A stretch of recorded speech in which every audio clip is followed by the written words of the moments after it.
Out there also is number 13 at receiver. That's Chris Cappellini.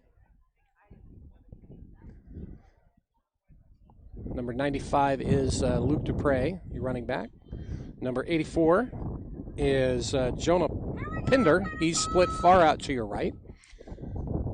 Zach Wren's going to fake the handoff to Luke Dupre, and he's going to turn it up the middle and bounces off a couple of tacklers, makes it all the way up to the 48-yard line.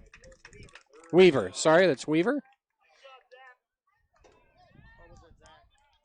That was Zach Wren, number 10.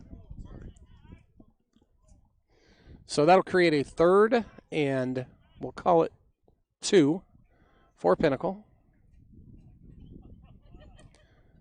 First quarter action, first drive for the Pioneers, trying to get their second first down. Split far to the right is Chris Cappellini, number 13. Zach Wren's going to go under center. Handoff over to the left. Luke Dupre has got the first down and more.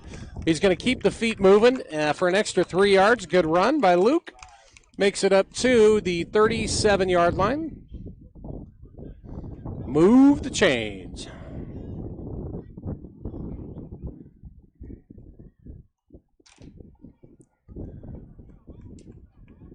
Tomorrow night, the varsity will be playing at home for Pinnacle against this same Valley Vista team. Both of those squads 2-1 on the year. We're going to have trip receivers over to the right. And the handoff's going to go straight up the middle to Luke Dupree, and he's going to pick up 2. 1, maybe 2. Valley Vista expecting run there.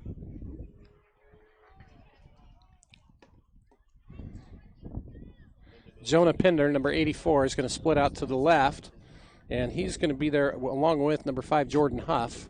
Over to your right is Chris Cappellini, number 13, and Baylor Adams, number 80. So double twins look.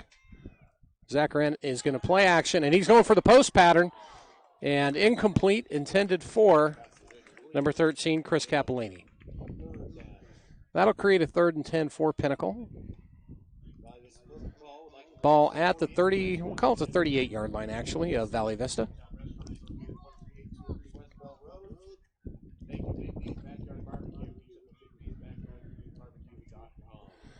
Rain clouds are brewing, folks. Hopefully we stay dry. If we start getting wet, we might have to shut this down for a while. Trip receivers to the right for the Pioneers. Zach Wren in the shotgun. He's going to design rollout towards his right. Throws the out pattern. It's complete. And I think he's going to be a little bit shy of first down yardage.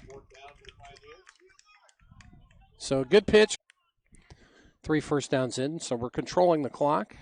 See if we can get some points out of this. Cappellini split to the right.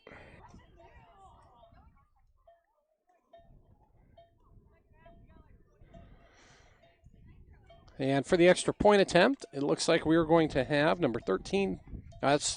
Number 3, excuse me. That's Ryan Feinberg.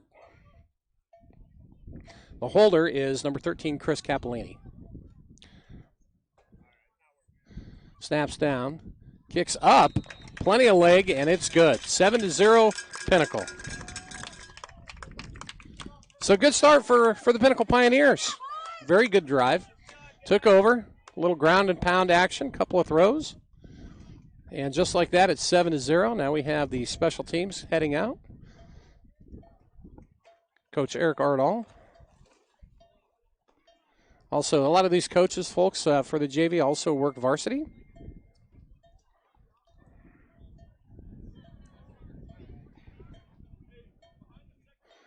And Valley Vista, we're all the way out in Surprise, which is a bit of a hike from Pinnacle, about 35, 40 minutes in traffic. The far northwest end of Phoenix. Crazy thing for those of you who may be watching that don't live in this area, if you started here and you went all the way down to Queen Creek, you got about 80 miles of city. It's insane. So Ryan Feinberg to kick off for the Pioneers.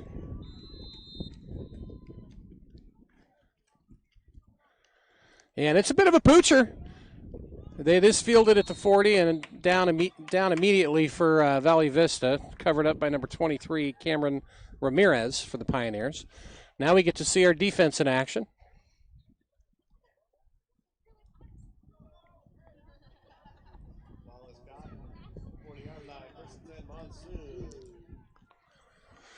So Valley Vista comes out with twin receivers to the right. Get a number on the quarterback here in a minute.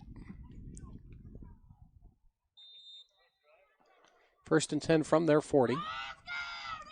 And looks like number 12, Roman Dowd, is their quarterback. It's going to be a handoff over to the right-hand side. And the Pioneers take care of that. Pretty good job by the Pioneers. Actually, their quarterback is number 16, folks. We don't have a number for him. I apologize. We got their roster off of Max Preps, so I'm not sure who that is. Great job on the interior defensive line for Pinnacle, stopping that run. Number 24 is your defensive end for the Pioneers. That's Ronan Tellup on the left-hand side. Corner number 2 is Ryan, looks like Milosh. And they're going to try the same on this side. Handled beautifully by the defensive end. Number 24, I just called out. Ronan Tellup played that absolutely beautifully. Came up, good support from the linebacker position, and that's going to be a loss of about 5. Fantastic. I believe that was number 28, Case Kohler, in on that tackle. No, I'm sorry, that was 88, and that is Carson Tinanenko, the left side backer. Your safeties are number 23, that is Cameron Ramirez. And I believe number 18, that's Freddie Morris. Corner on the far side is number 19, I believe, Jackson Green. And third down and long, they're going to pass, but he's not going to go anywhere because he's covered up with great pressure by the D line. And that was number 70 who ended up taking him down. That is Kyle Perrin. Great job by the defense. Net of -6 yards on that drive for Valley Vista. Have to like those odds. Back to deep to field this for Pinnacle is number 5, Jordan Huff. To punt for Valley Vista is number 8, Anthony Ordaz.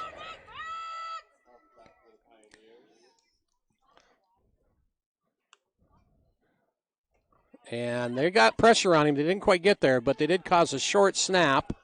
And it takes a Pinnacle bounce over midfield all the way down to the 48-yard line. So the Pinnacle offense is going to come out with a 7-0 lead with 3 minutes and 38 seconds left in the first quarter and excellent field position. So far, so good, huh, Craig? Hit another sponsor here while we've got some a little bit of time. The team captain sponsors are Coach to Health and Barbershop, or actually is Coach to Health. At Coach to Health, we help you realize lifelong transformation. You can lose 2 to 5 pounds a week and get a personal health coach. The life you want is waiting. All you have to do is take the first step. That is Coach to Health. Coach to Health. Team captain sponsor. So Zach Wren is in shotgun, trips to his left. He's going to drop straight back. Good protection from the line. We're going for the deep ball. He's got a guy open. It's complete. And they're going to say the ball was juggled, and they're going to say he was out of bounds. That was number 5, Jordan Huff. Great protection by the offensive line. A little bit windy out. The wind might have caught a little bit of that, trying to go deep. So it'll bring up 2nd down for the Pioneers.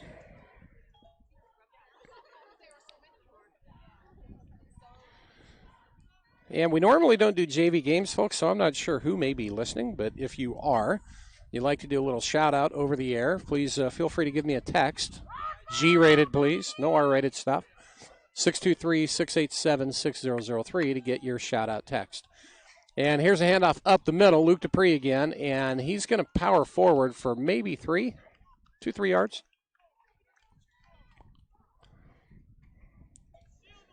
And they just got a volunteer from somebody working the first down marker, and it's not, okay, it's 3rd and 7 now.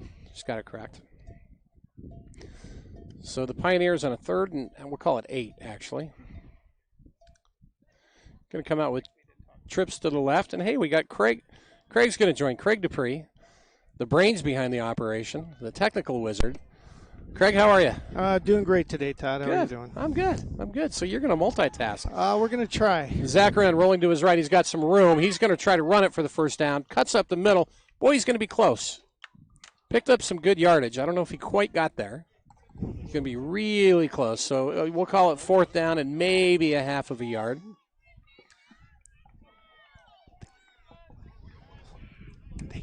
Pioneers are going to go for it on 4.5 yard, up 7-0, 2:25 left. And so Craig's on the mic with me here, folks. He's the technical wizard behind this. You want to talk about multitasking. He's producing this, he's running the camera, and he's got a headset.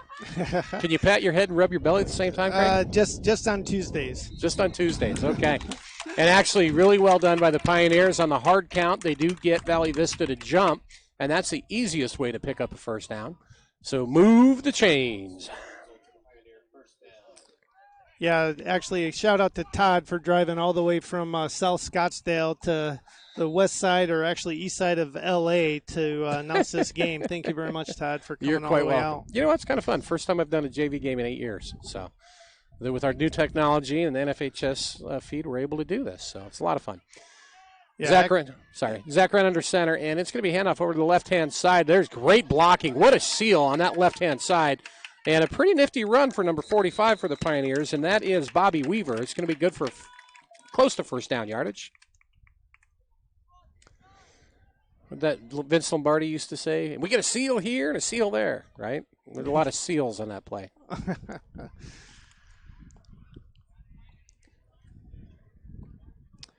So the Pioneers, big number 77, and I'm watching him on the line. It's kind of fun to watch the linemen, folks. If you never do it, take your eye off the ball and just watch the trenches a couple of plays.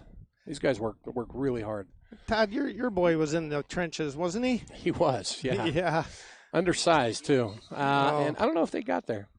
Yeah, Tyler was a 180-pound defensive end. Oh, wow. Yeah, and he played D-tackle some his junior year. So he was that kid that would crawl under your legs or slither in between whatever two guys. It took to get there, huh? Yeah, he was lightning quick. Those are the toughest guys to block, though, man. Sometimes, yeah. Yeah, they can be. So the Pioneers, fresh set of downs, 1st and 10. And we now have number 2 at quarterback. That's Ryan Malash. Malash, thank you.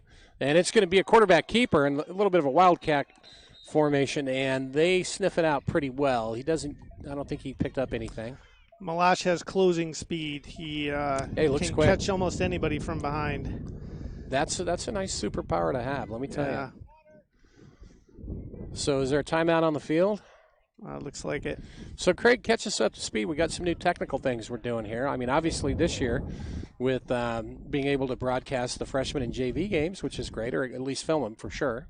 Yeah, I tell you, we have some pretty good lineage here in the broadcasting world for Pinnacle High School. Brian Lewerke's father, David Lewerke, started this back when he was freshman or sophomore, and they've been building ever since. And what happened over the years is we got really big. It required almost 6 to 7 guys to set this thing up and to run it every game. And, it's just hard to get that many volunteers on a weekly basis. So we're downsizing a little bit. We went to a laptop instead of a desktop, and just some things to make it easier to set up, and because of that, we're able to do the JV game away. Which is great, yeah. With just 2 guys, just me and you, Todd. I know, this is a first. Yeah. I've never done a 2-person game, so.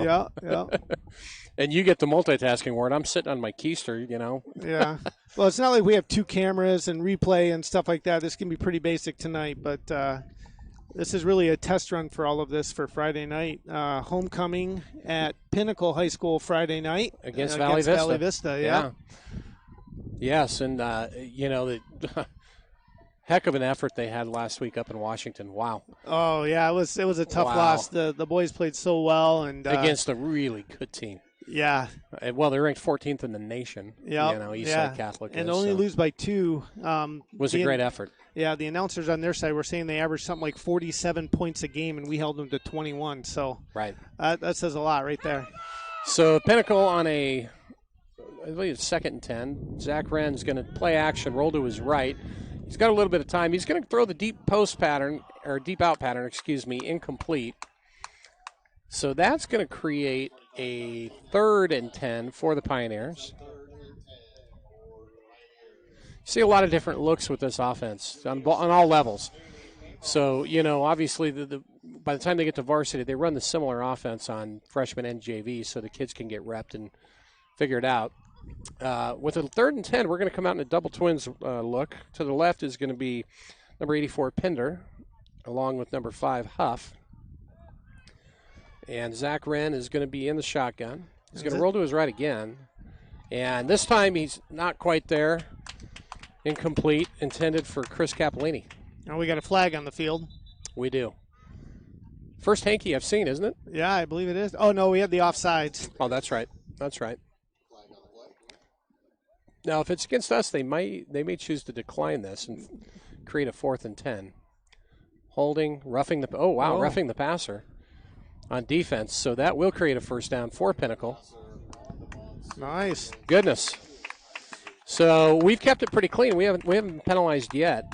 Valley Vista, this would be number 2 for them. Yeah, Zach's tough to catch. He's got some pretty good wheels, so he's quick in the back field there, and when he's got a gap that he can run through, he'll hit it and push slide up the right field in. as well. Yeah, so he's a good one to watch here. And as usual, Pinnacle pretty loaded at the quarterback position with Jamie Johnson as a senior. Quarterback and running back, it's a never-ending supply. I don't know how they do it. Yeah, I bet all the other schools are really feeling bad for us on that. Yeah, exactly. Zach Wren in the shotgun. We're going to motion over to trips, and that's number 80 in motion. That's Baylor Adams, split all the way to the right now. Going to go to quads, and great seal up the middle, almost scoring is number 84, we got Pinder. a flag on the field. I wonder if that's a motion, if there was some kind of a... I don't know. It could have been a hold on the receiver there. Great play design to motion to trips and then to motion again. Oh, yep. False start or illegal motion. Illegal motion. That's what I wondered, because if you have 2 people you can't have 2 in motion at the same time. So I don't know if he took off a little too quick or what they did there. Yeah. But that'll push the Pioneers back maybe 5. So yeah. 1st and 15.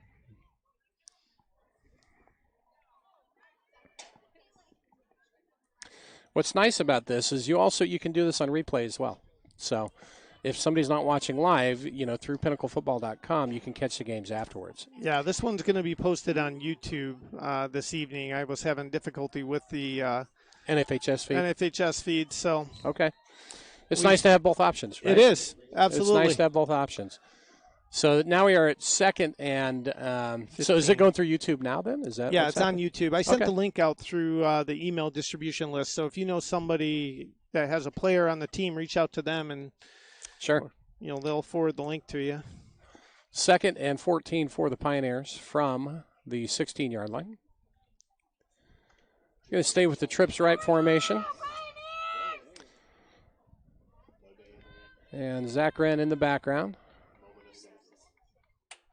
He's going to roll to his right. Quick shot over to the right is complete and almost a first down yardage. This is number 84, Jonah Pinder. Nice throw. Good pitch and catch. They like to flood that overload and flood that side. It's been successful. Going to create a 3rd and 3 for Pinnacle.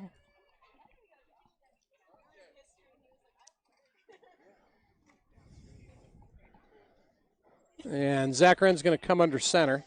This time we've got a power formation to the right with a tight end and a slot, and we're going to run right behind those big boys.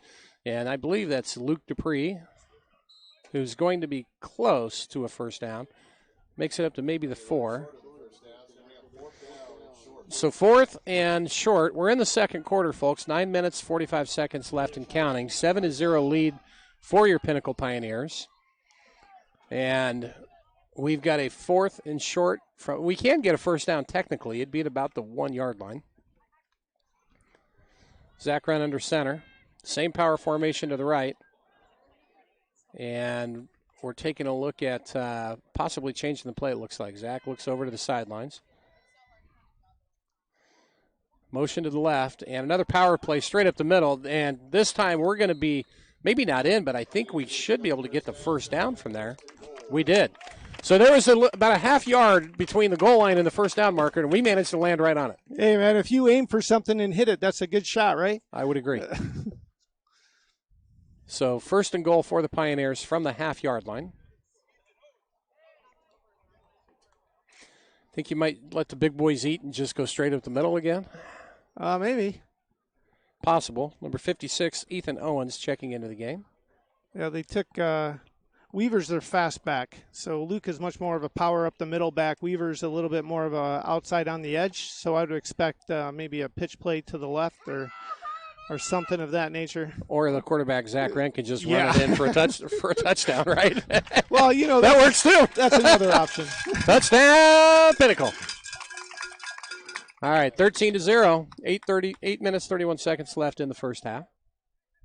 And Ryan Feinberg in for the extra point. Chris Capolini will be holding.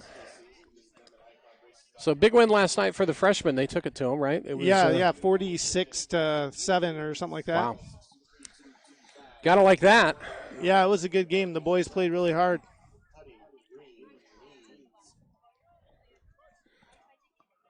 Snaps down, kicks up, and Feinberg right through the middle. Kicking game remains strong for the Pioneers. 14-0 Pinnacle. And while we have a little break in the action, folks, we'll go back out to some of our sponsors. Thank you to all of them, by the way. Without the sponsors, we can't do what we will. And we'll start with our championship sponsor, Hayes Air Conditioning, Heating, and Plumbing in Phoenix. Hayes Air Conditioning, Heating, and Plumbing. It pays to call Hayes, the best HVAC company in Phoenix you'll ever need. The most dependable provider of quality-driven air conditioning service, repair, and maintenance in the Greater Valley. Visit them at www.hayescoolingandheating.com for details. Jump on down to our Pioneer level sponsor, mentioned and thanked, and that is Brown & Hendrick, Culver's, Grimaldi's, I-9 Sports, Maine Pediatrics, Pinnacle Peak Dentistry, Premier Solar Solutions, and AZ PRO. So Pioneers setting up again. They went a little bit short last time, almost looked more like a pooch kick than it did anything else. See what they elect to do this time.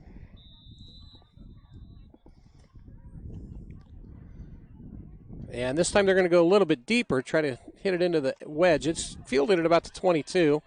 Good spin move by the Valley Vista returner. However, covered up with 3 or 4 Pinnacle players.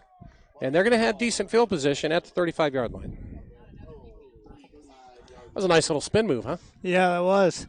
I love to see that stuff at this level, you know? Yeah, I could never do that. So anytime you see people do it, I'm always a little bit in envy. So how do you do that? Must be a good dancer. Right. All right, so Valley Vista comes out in a, double trips formation.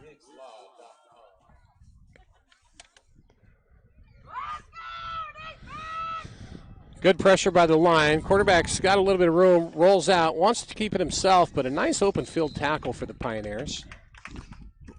And I want to say that's number 88. It is. That's Brady. Nope. For us, that is Carson Tinanenko. Kept it to maybe a half-yard gain. Good open field speed, excuse me. And we have a Valley Vista, that's their quarterback that's down. So a little break in the action while they take a look to see what's wrong with their QB. And while we're doing that, I'll jump back to some more sponsor shout-outs here. Touchdown level. The place to go after the Friday night varsity games, coaches and parents. They are a testament to great service, excellent food, and a welcoming atmosphere for the community. Bringing the best part of family, friends, and sports fans up to the North Valley in Desert Ridge. That's Marley's. So our stadium level sponsor this year, we've got AZ Chiropractic and Holistic Health. And the trade level sponsors, Arena Sports Grill and Upper Crust, Barrows, NPX Auction, Tropical Snow, and Discount Tire. So with 8 minutes, 10 seconds left in the first half, Pinnacle up 14-0, dominating fashion so far. They really haven't put anything together. Have we allowed a first down yet? No, that's correct. We have not. I don't think we have. Well, to be honest with you, I think we've had the ball for the majority of the time. Yeah, that opening drive was impressive. Yeah, it was driving and running down the clock. I think they got the first 4 and out, or 3 and out, and then this is the second time they've had the ball. So that's good to see. Young man's up, number 16. Again, folks, I got my roster from Max Preps for Valley Vista, so I don't have some of their numbers. Hopefully we can correct that as time goes on. Max Preps will, anyway. Pinnacle defense looks good so far. On the interior, you've got big number 73 at tackle, and that is Connor Blue on the right side. And number 70 is Kyle Perrin. And actually, Blue is the defensive end. Pass is a little bit high and incomplete for Valley Vista. Also on that D-line, number 79 for the Pioneers is Dylan Huber. He's the left side defensive tackle. And your left side defensive end, I'll get it to you here in a second. I believe that's number 24. So that would be Ronan Tellup. Linebacking core, number 28 is Case Kohler. He's your right side backer. It's going to be a handoff up the middle, and he's wrapped up pretty well. Good open field tackle. And that was by number 45, and that is Bobby Weaver, who happens to be, well, he's one of the safeties, I believe. It's going to bring up 3rd and 8. Actually, he's your Mike linebacker. He's your middle linebacker.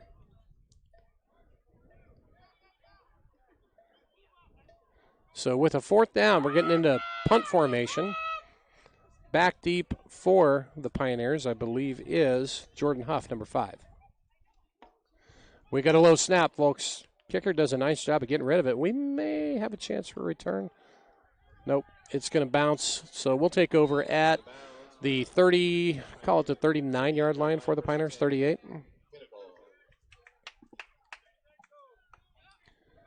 Dark and stormy night, huh, Craig? Yeah. So big apologies. I had the broadcast as private, so nobody could actually watch. So I just resent the link again. Okay. But the good news is they'll be able to go back to the beginning right. and watch the whole thing. Okay. So if you're wondering what you couldn't do, so that works. Yeah, I'm so sorry. That's okay. That's what happens when you multitask. Well, I was looking at you over here. I'm like, okay, he's running a camera. He's got a mic on, and he's trying to run the laptop. All right. Well, we'll do what we got to do here. 1st and 10 for the Pioneers. Zach Wren under center, I formation, traditional. And it's a straight-up power play up the middle, and good run by Luke to pick up, Luke Dupree to pick up about 7 yards. So that'll create a 2nd and 3 from the 45. Good push by that offensive line up front.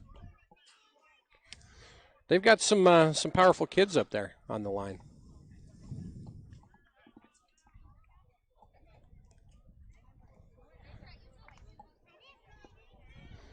So this time Zach Wren is going to be in.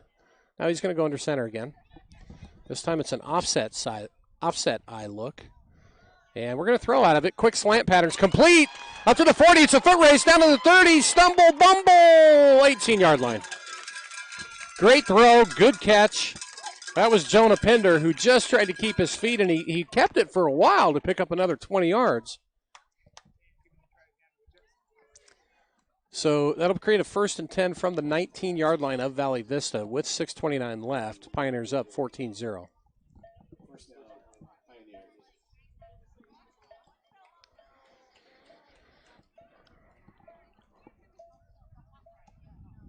So Zach Wren under center, offset eye.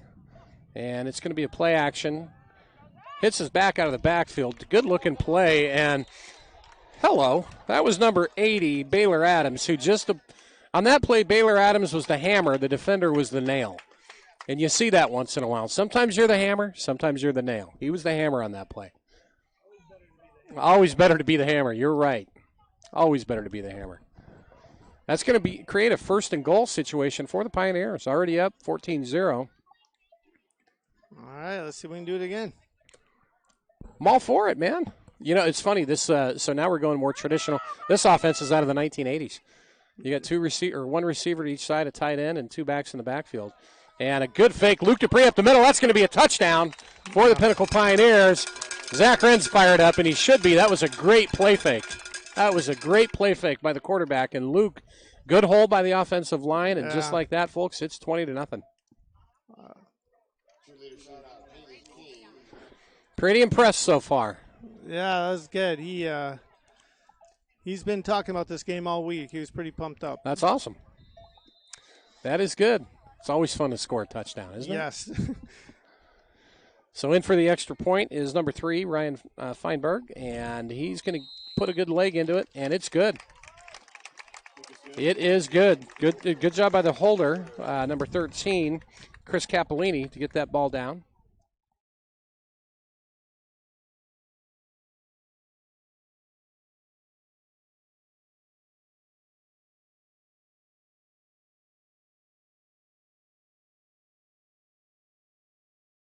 City running backs coach.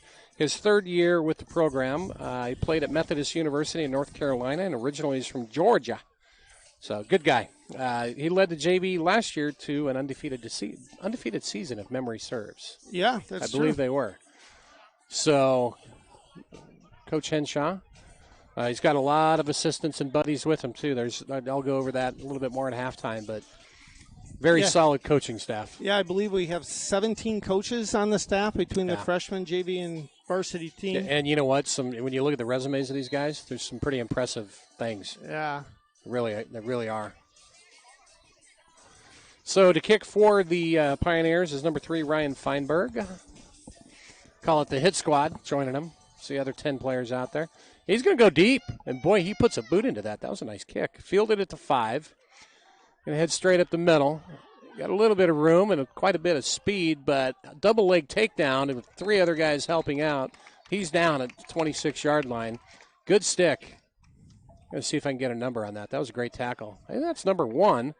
That's Jack Gorecki, I think, that came in true wrestling fashion, picked up one leg, had a single leg, and then just finally drove it into a double leg and took him down. With 3 guys piling on. That was the World Wrestling Federation version. That's right.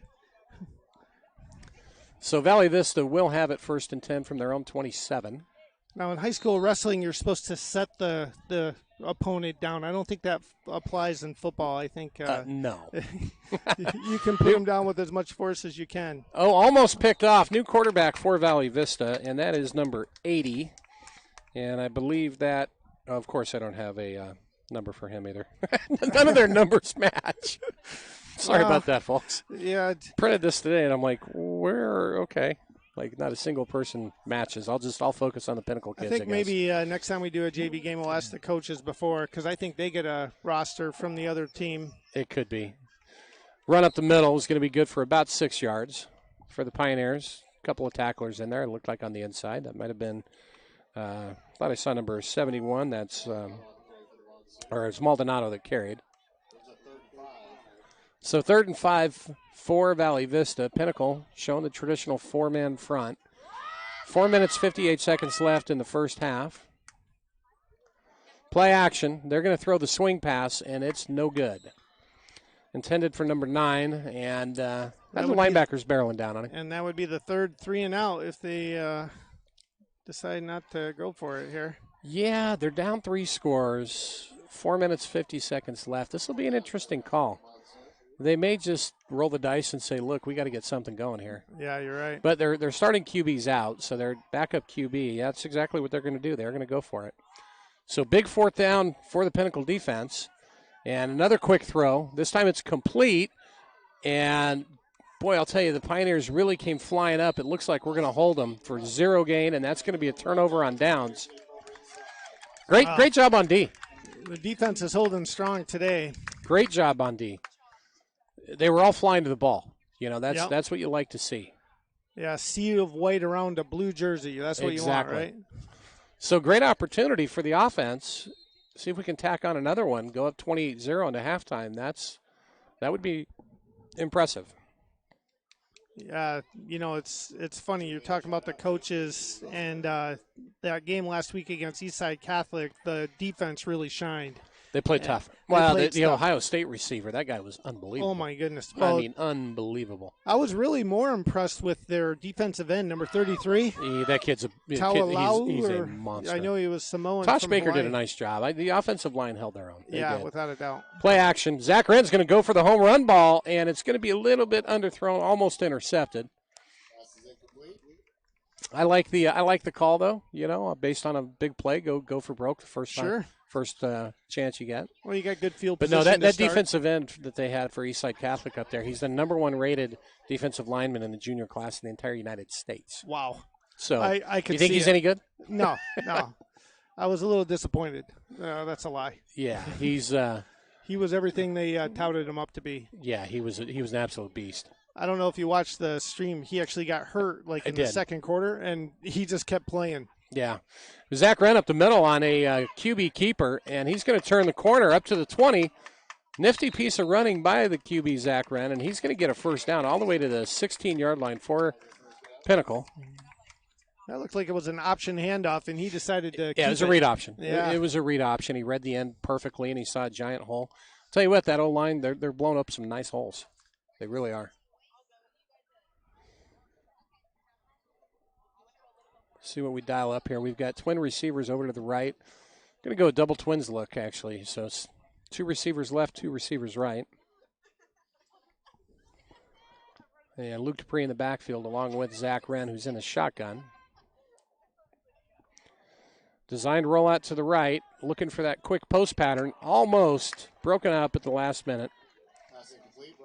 Intended for, let's see, who is that? Number 80, intended for Baylor Adams. Create a 2nd and 10 for Pinnacle. 4 minutes and 4 seconds left, first half.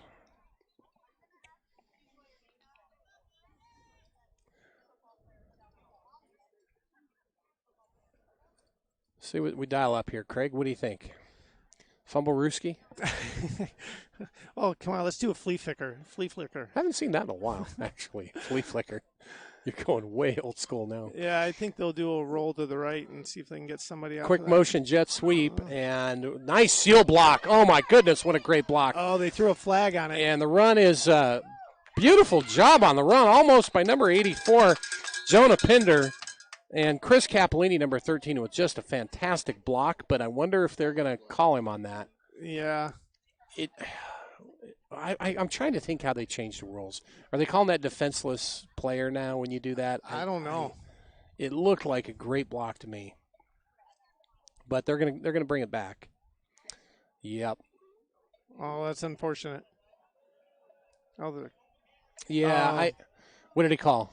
He did the symbol for spearing or helmet. Oh, with his helmet. With So did he lead with the helmet? Is that what it was? Yeah. Okay. Well, it happened so quickly I couldn't see if he did lead with his helmet. Well, and you start watching the ball, you can't. Yeah. You're not watching the details. Well, that's going to create a 2nd and forever. 35. 2nd and 35. That looks like a running play to me, Todd. You know what? You might see a screen here, actually. Let's see. No, it's straight up. No, they're going for broke.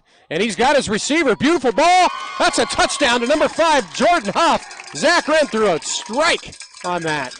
And Jordan Huff with a great route, got separation. You couldn't have handed it to him any better than that. It was beautiful. That was a beautiful play. So I wonder if the coaches might have gotten a little miffed at that call. Go, all right, that's fine. We're just going to throw one deep on you here. That's right. Yeah, go ahead. Make it 2nd and 35. Yeah, see what happens. We like a little bit of a challenge. Right. Beautiful play. Great protection by the offensive line. Beautiful ball. And a great catch. So the Pioneers trying to tack on their 4th extra point of the half. That always sounds good. Snaps down. Kicks up. And it's good. So Ryan Feinberg, 4 for 4 today, the kicker. Chris Capolini, number 13, the holder, doing a great job of getting that down, and good snaps by the long snapper. So with 3:34 left, they will get the ball back. We'll come back and do another shout-out to our sponsors. Let's go back to, of course, the championship sponsor, Hayes Air Conditioning, Heating, and Plumbing in Phoenix. Pays to call Hayes, www.hayescoolingandheating.com for details. Big Blue is Barbershop Jack, and team captain is Coach to Health. So it's a 42-point rule, correct? That's when the running clock starts? That's correct. I believe it is. Yeah, we had a long conversation about that last night because we were 41 points ahead of the other team, and they didn't do a running clock for the rest of the game. They were doing the regular, and we couldn't score that last point. So everyone was really hoping for one more score. All right, well, Feinberg, let's see if he goes deep again. Yep, he's going to get the driver put together and fielded at about the 8. A little bit of a hole up the middle. Some good speed by the returner. Look out. And he's going to get all the way up to the 40-yard line. Yeah. Seriously, not a single number from Max Preps is correct on this roster for Valley Vista. Not one. I mean, like, goodness. All right, well, you're first, almost better taking one of your earpieces off and listen to their guy, and you'll hear the name and number. See what they say. Yeah, I'm not. It's not a purposeful thing for me not to mention any of the kids from the other side. I just all their jersey numbers are wrong. So 1st and 10 from the 40. And it's going to be a handoff over to the left-hand side, cuts back, and gets met by a host of Pioneers, including number 42, and that is Brady LeBlanc. I tell you, Brady was quite the story. Back in spring ball, he broke his shin bone. Oh, goodness. Like basically shattered it, and or ripped the muscle off of his shin bone or something like that. And he's been in rehab basically since then. And, man, he bounced back so fast and so well. He's still just as strong as he ever was. Good to see him out there. I'd love to hear that. That was a nice play by the strong side. I think that was number 47 for the Pioneers. That is Tristan Compow, I believe, or Compu. So 3rd and 9 for Valley Vista. And they've got a little pressure on him. He's going down. Oh, my goodness, what a play by the defensive end. Goodness. 24, that is Ronan Tellep, who basically did the do-si-do.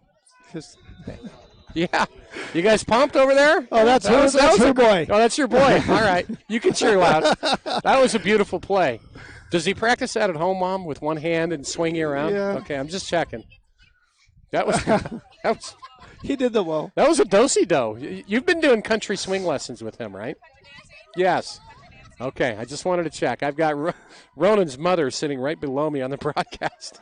So, well, after that do-si-do, we're looking at 4th and 16 with 2 minutes, 26 seconds left.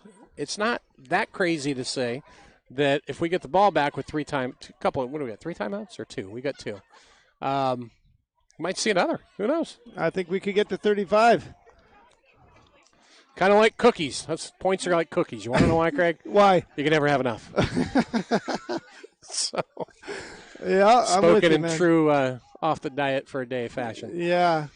All right, back deep. Excuse me, is Jordan Huff,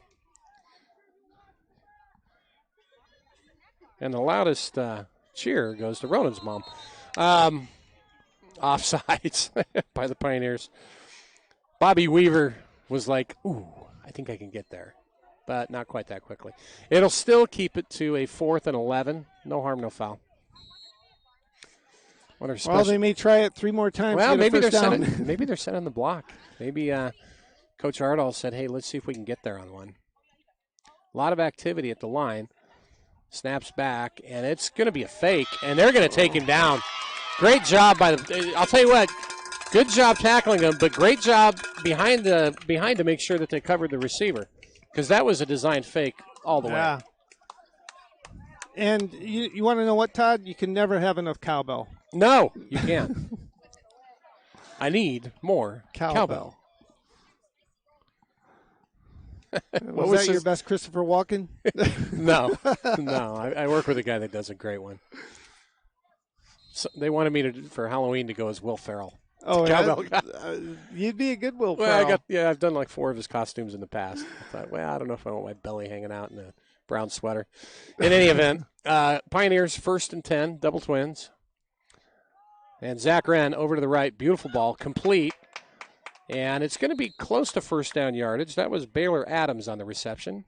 Great job by the line again to provide good protection for Zach Wren. Call it a 2nd and 2 for the Pioneers. Yeah, maybe a long 3. Yeah, short 2 or long 3? It's the new math, right? It's the new math. Well, I'm not the seasoned announcer you are, Todd. I'm with you. Good ball, actually. Yeah, that's interference. He got there early.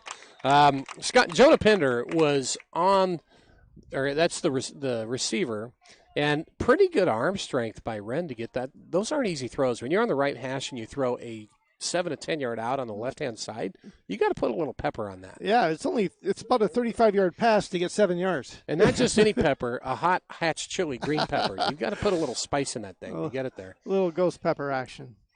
Now JD would be ghost. Oh, okay. All right. Yeah, Zach's just a sophomore. He's got to work up to the ghost He'll pepper. get there. You take stages. Right, so. Get it.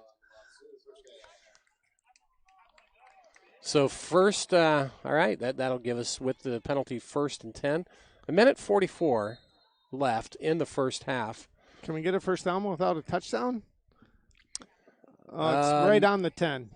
Wow. So it's 1st and goal, basically. Yeah. Well, they should drop the. I don't know, Craig. Truthfully, they're holding it up, so apparently the 1-inch line's a first down. But Zach Wren, under a little bit of pressure, feels it, rolls to his right, throws behind his body, and it is intercepted.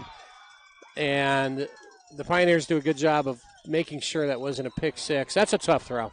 Yeah. It's a really tough throw. When you're rolling right to throw left, Yeah, very few people can do that. He might have been better off just throwing that out of the end zone, trying to do a little too much. Yeah, trying to make a play. That's all right. Yeah, trying to make a play. 28-point lead, you can take a couple chances like that. I'm sure the coaches will work with him on that. Yeah. You could tell from the angle up here, though, and if you've ever done that, you run right and try to throw left, you just have very little strength to get any zip on the ball. Yeah. It's the anti-pepper. Floater. So Valley Vista is going to look to their left. Good coverage. Oh, they're going for the home run ball, and it's complete to the 50, 45, 40. It's a foot race, folks, and I don't think we're going to get him. We're not. That's going to be a touchdown for Valley Vista. So, wow. Big turn of events. We're knocking on the door to go up 35-0, and suddenly it's 28-6, PHE pending. Goodness. Good speed from their side. If the number's correct, that was Dylan Hoyt, number 5. Yeah, he was a speedster. Yeah, you know what? It was a nice throw, actually. Give him credit. The coverage wasn't that bad. It really wasn't. He was on him. He was on him pretty well. It was just a really nicely thrown ball. And that happens. Sometimes you can have pretty good coverage, and they just make a play. So I couldn't see, was that their backup quarterback still, or was that their I think starter? It was, yeah. I think it was their backup. So PHE's good. Suddenly, 1:22 left, it's 28-7, and we still have 2 timeouts. Let me just plant that seed really quickly. So kick return coming out. You know, I'm sure Coach Ardall's probably that's Eric Ardall, who has been coaching special teams. I believe is in year number 4. Actually, Eric and I coached with Eric. We came in together. Oh, did you? 4 years ago. Yeah, I coached DBs with Kevin Crawford. Oh, yeah. Let's see, it would have been 4 years ago. Yeah, 4 seasons ago. That Eric and I started at the same time. With Crawford's son graduating this year, do you think he'll come back and coach next year, or do you think this is his last year? I have no idea. I'll have to ask him. Yeah, he's really good with the boys. He is. Yeah, he is. He's a good guy. Funny story, I was pulling out of my neighborhood on Cave Creek Road over there by the high school, and I didn't really come to a full stop, and I started driving down the road, and there's police cruiser behind me. Uh-oh. And Coach Crawford. Coach Crawford. We both pulled into QT, and he got out of his car. I thought for sure he was going to come talk to me. He did, but he just said, "Be good." Gave me a nice warning, yeah. Be good. And that ball's fielded at the 18-20 up to the 25-30. And we got a little bit of a crease. Good field position. Great return for number 25, and that is Brandon Fleer for the Pioneers. Great return. And that'll give us a 1st and 10 from the 44-yard line with 1:13 left and 2 timeouts. Actually, 45. So 2 timeouts in 1:13, 73 seconds, if you will, to work with. And we can't strike quick. We've shown it. Yeah. So let's see what we dial up, huh? Zach Wren in the shotgun. We're going to come out with a twins left, single right look with 2 backs in the backfield. And we're going to run it. Luke Dupree over to the right-hand side. Nice little stutter step move. He's going to pick up about 6 or 7. And he gets out of bounds. So it didn't take a lot of time off the clock. That's the more important thing. So, yep, 2nd and 4, we'll call it. Pioneers hurrying up, trying to hurry up to the line. This time we're going to go double twins in terms of the formation. And Zach's under a little pressure, escapes it, and he gets rid of the ball and throws it out of bounds, which is a smart move. Live to fight another day. So that's going to create a 3rd and 4 for the Pioneers. If you're listening, folks, this is the first time, again, I've done a JV broadcast, but if you're listening and you'd like to do a shout-out for one of the players or you're somewhere in the country, feel free to shoot me a text at 623-687-6003. G-rated, please, and I'd be glad to mention you over the air. Zach throws it over the middle, and it's incomplete, so that's going to create a 4th down and 4 with 55.2 seconds left at our 40. Let's see. No, we're on their side of the field. I could say it's our 51-yard line, but their 49-yard line might make more sense. Yeah, could work. Tim did that last year at one of the broadcasts. Yeah. But yeah, first down at the 51-yard line. It was funny. Yeah, Rich tried to get him last night with that. Tim was doing the PA work, and Rich was like, "Oh, they're on the 51." And Tim didn't buy it. Tim, it took him a second though to. Well, we've got the punting group in, and we are going to boot it away. Okay. And it's fielded at, bobbled, and then covered up at the 19-yard line. So we're playing the field position game, which I get. Yep. So with 47.6 seconds left, you probably can count on the fact that they're going to try to get a quick one, maybe, Valley Vista. Maybe. They just came off that long, deep pattern, so you've got to be expecting pass here. Maybe a double move and then up the sideline again. I have a feeling, though, we might have a few more safeties on the field. We shall see. It looks like base defense. Pretty standard. Yeah, base defense is in. So shotgun formation with 48 seconds left. It's going to be a pump and go, and he's going to try to go up top again. And it's complete. But we do have a flag down back where the quarterback was. So I don't know if that's going to be what they're going to call there. But it's ball's complete. Oh, they're all coming back, so I think they know what's up. They catch a hold. Yeah.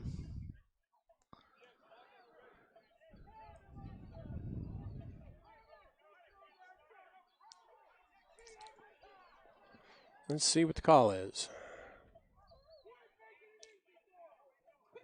I didn't hear it. What did he say? Quit making it easy for him. Kevin's got a voice.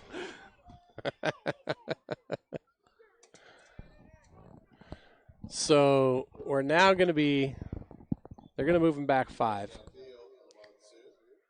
So legal man downfield was the call. He took too long to get the ball out. Yeah, well, they did a pump and go, which what that means is the receiver stops at like 5 yards. You think it's going to be a quick pass, and then they just turn up and run. And the safeties, corners and safeties, that's a challenge. You got to really watch that. So first and 15, we're down to 39 seconds left, and they're going to run it up the middle. There's a little bit of a crease, but we're going to bottle it up pretty well. So they're going to pick up 8 yards on that. Clock's ticking, and I think, Valley Vista takes a timeout. So they do take a timeout. Now that they're in a little more manageable position of 2nd and 8, they're going to think about this. Well, it's always a chess match, Craig. Here's the thing. When you're in this situation, you got 29 seconds left. Your safeties are always thinking, and they're going deep, right? So you can play a little bit softer on the backside. The chess match is, how many do you rush? Do you put pressure on them? And the thing is, if you get pressure if you send 5 instead of 4, you send 5. Right. If you miss, the problem is there's going to be a pretty good-sized running lane for somebody to pick it up. So for defensive coordinators, that's always the big thing is, do we sell out and get pressure and hope we get to them? Or do we just sit back and keep everything in front? There's no right or wrong answer. It depends on the situation, but that's always the big guessing game. Well, you got to figure they're going to try and get about 10 to 15 yards on this play, especially if we play soft on the corners so that they don't get behind us. Well, right. Yeah, the safeties especially. You play center field. Not center field. You play halves or whatever the coverage is, but nobody behind you. That's the big thing. So 29 seconds. We are going to send pressure. What did I just say? We did. Yep. And they do complete it, but for minimal gain. There you go, though. He had to get rid of it quickly, and you're the D coordinator going, now listen, I don't want to give this guy more than 2 or 3 seconds. So you send the pressure. He's got to dump it quick, and then your guys behind just got to make sure to get there. Yeah, that was a good out. I mean, the kid had a good zip on that ball too to get it to him because it was a difficult pass. He's actually got a pretty good little arm. I wish they had their numbers correctly. He's number 80, and they don't show a number 80 on their roster. So now we're going to run blitz with 5, and good job by the Pioneers to hold that down. So mission pretty close to accomplished. Well, 16.1 seconds left. Yeah. Yep. So we did get somebody texting in. Let's see here. Shout out to the entire Pinnacle JV football squad. Keep your foot on the gas pedal, and let's get a running clock tonight from Ron Roland. All right. Yeah, Mr. rolling. Rolling. Ron Roland. So 28-7, 16.1 seconds left. Boy, Kenji's having a year, isn't he? Yeah, I tell you. I'll tell you, his brother Aaron was a good ball player, too. Played with my son, actually. I think they were the same age. So Aaron was on cameras that first game, and we haven't seen him since. No, he did a great job, too. Yeah, we scared him away, I guess. I even showered that night. You know, sometimes usually don't shower. Yeah, after doesn't count, Todd. No, I know. Yeah, that's true. That's a good point. I'll have to remember that next time. So 2nd and 7 from the 35. Yeah, actually, Aaron Rowland is in our intro video for the varsity team. Yeah, from way back in 2014. Yeah. And okay, they're going for the home run ball again, and they're going to call interference on us.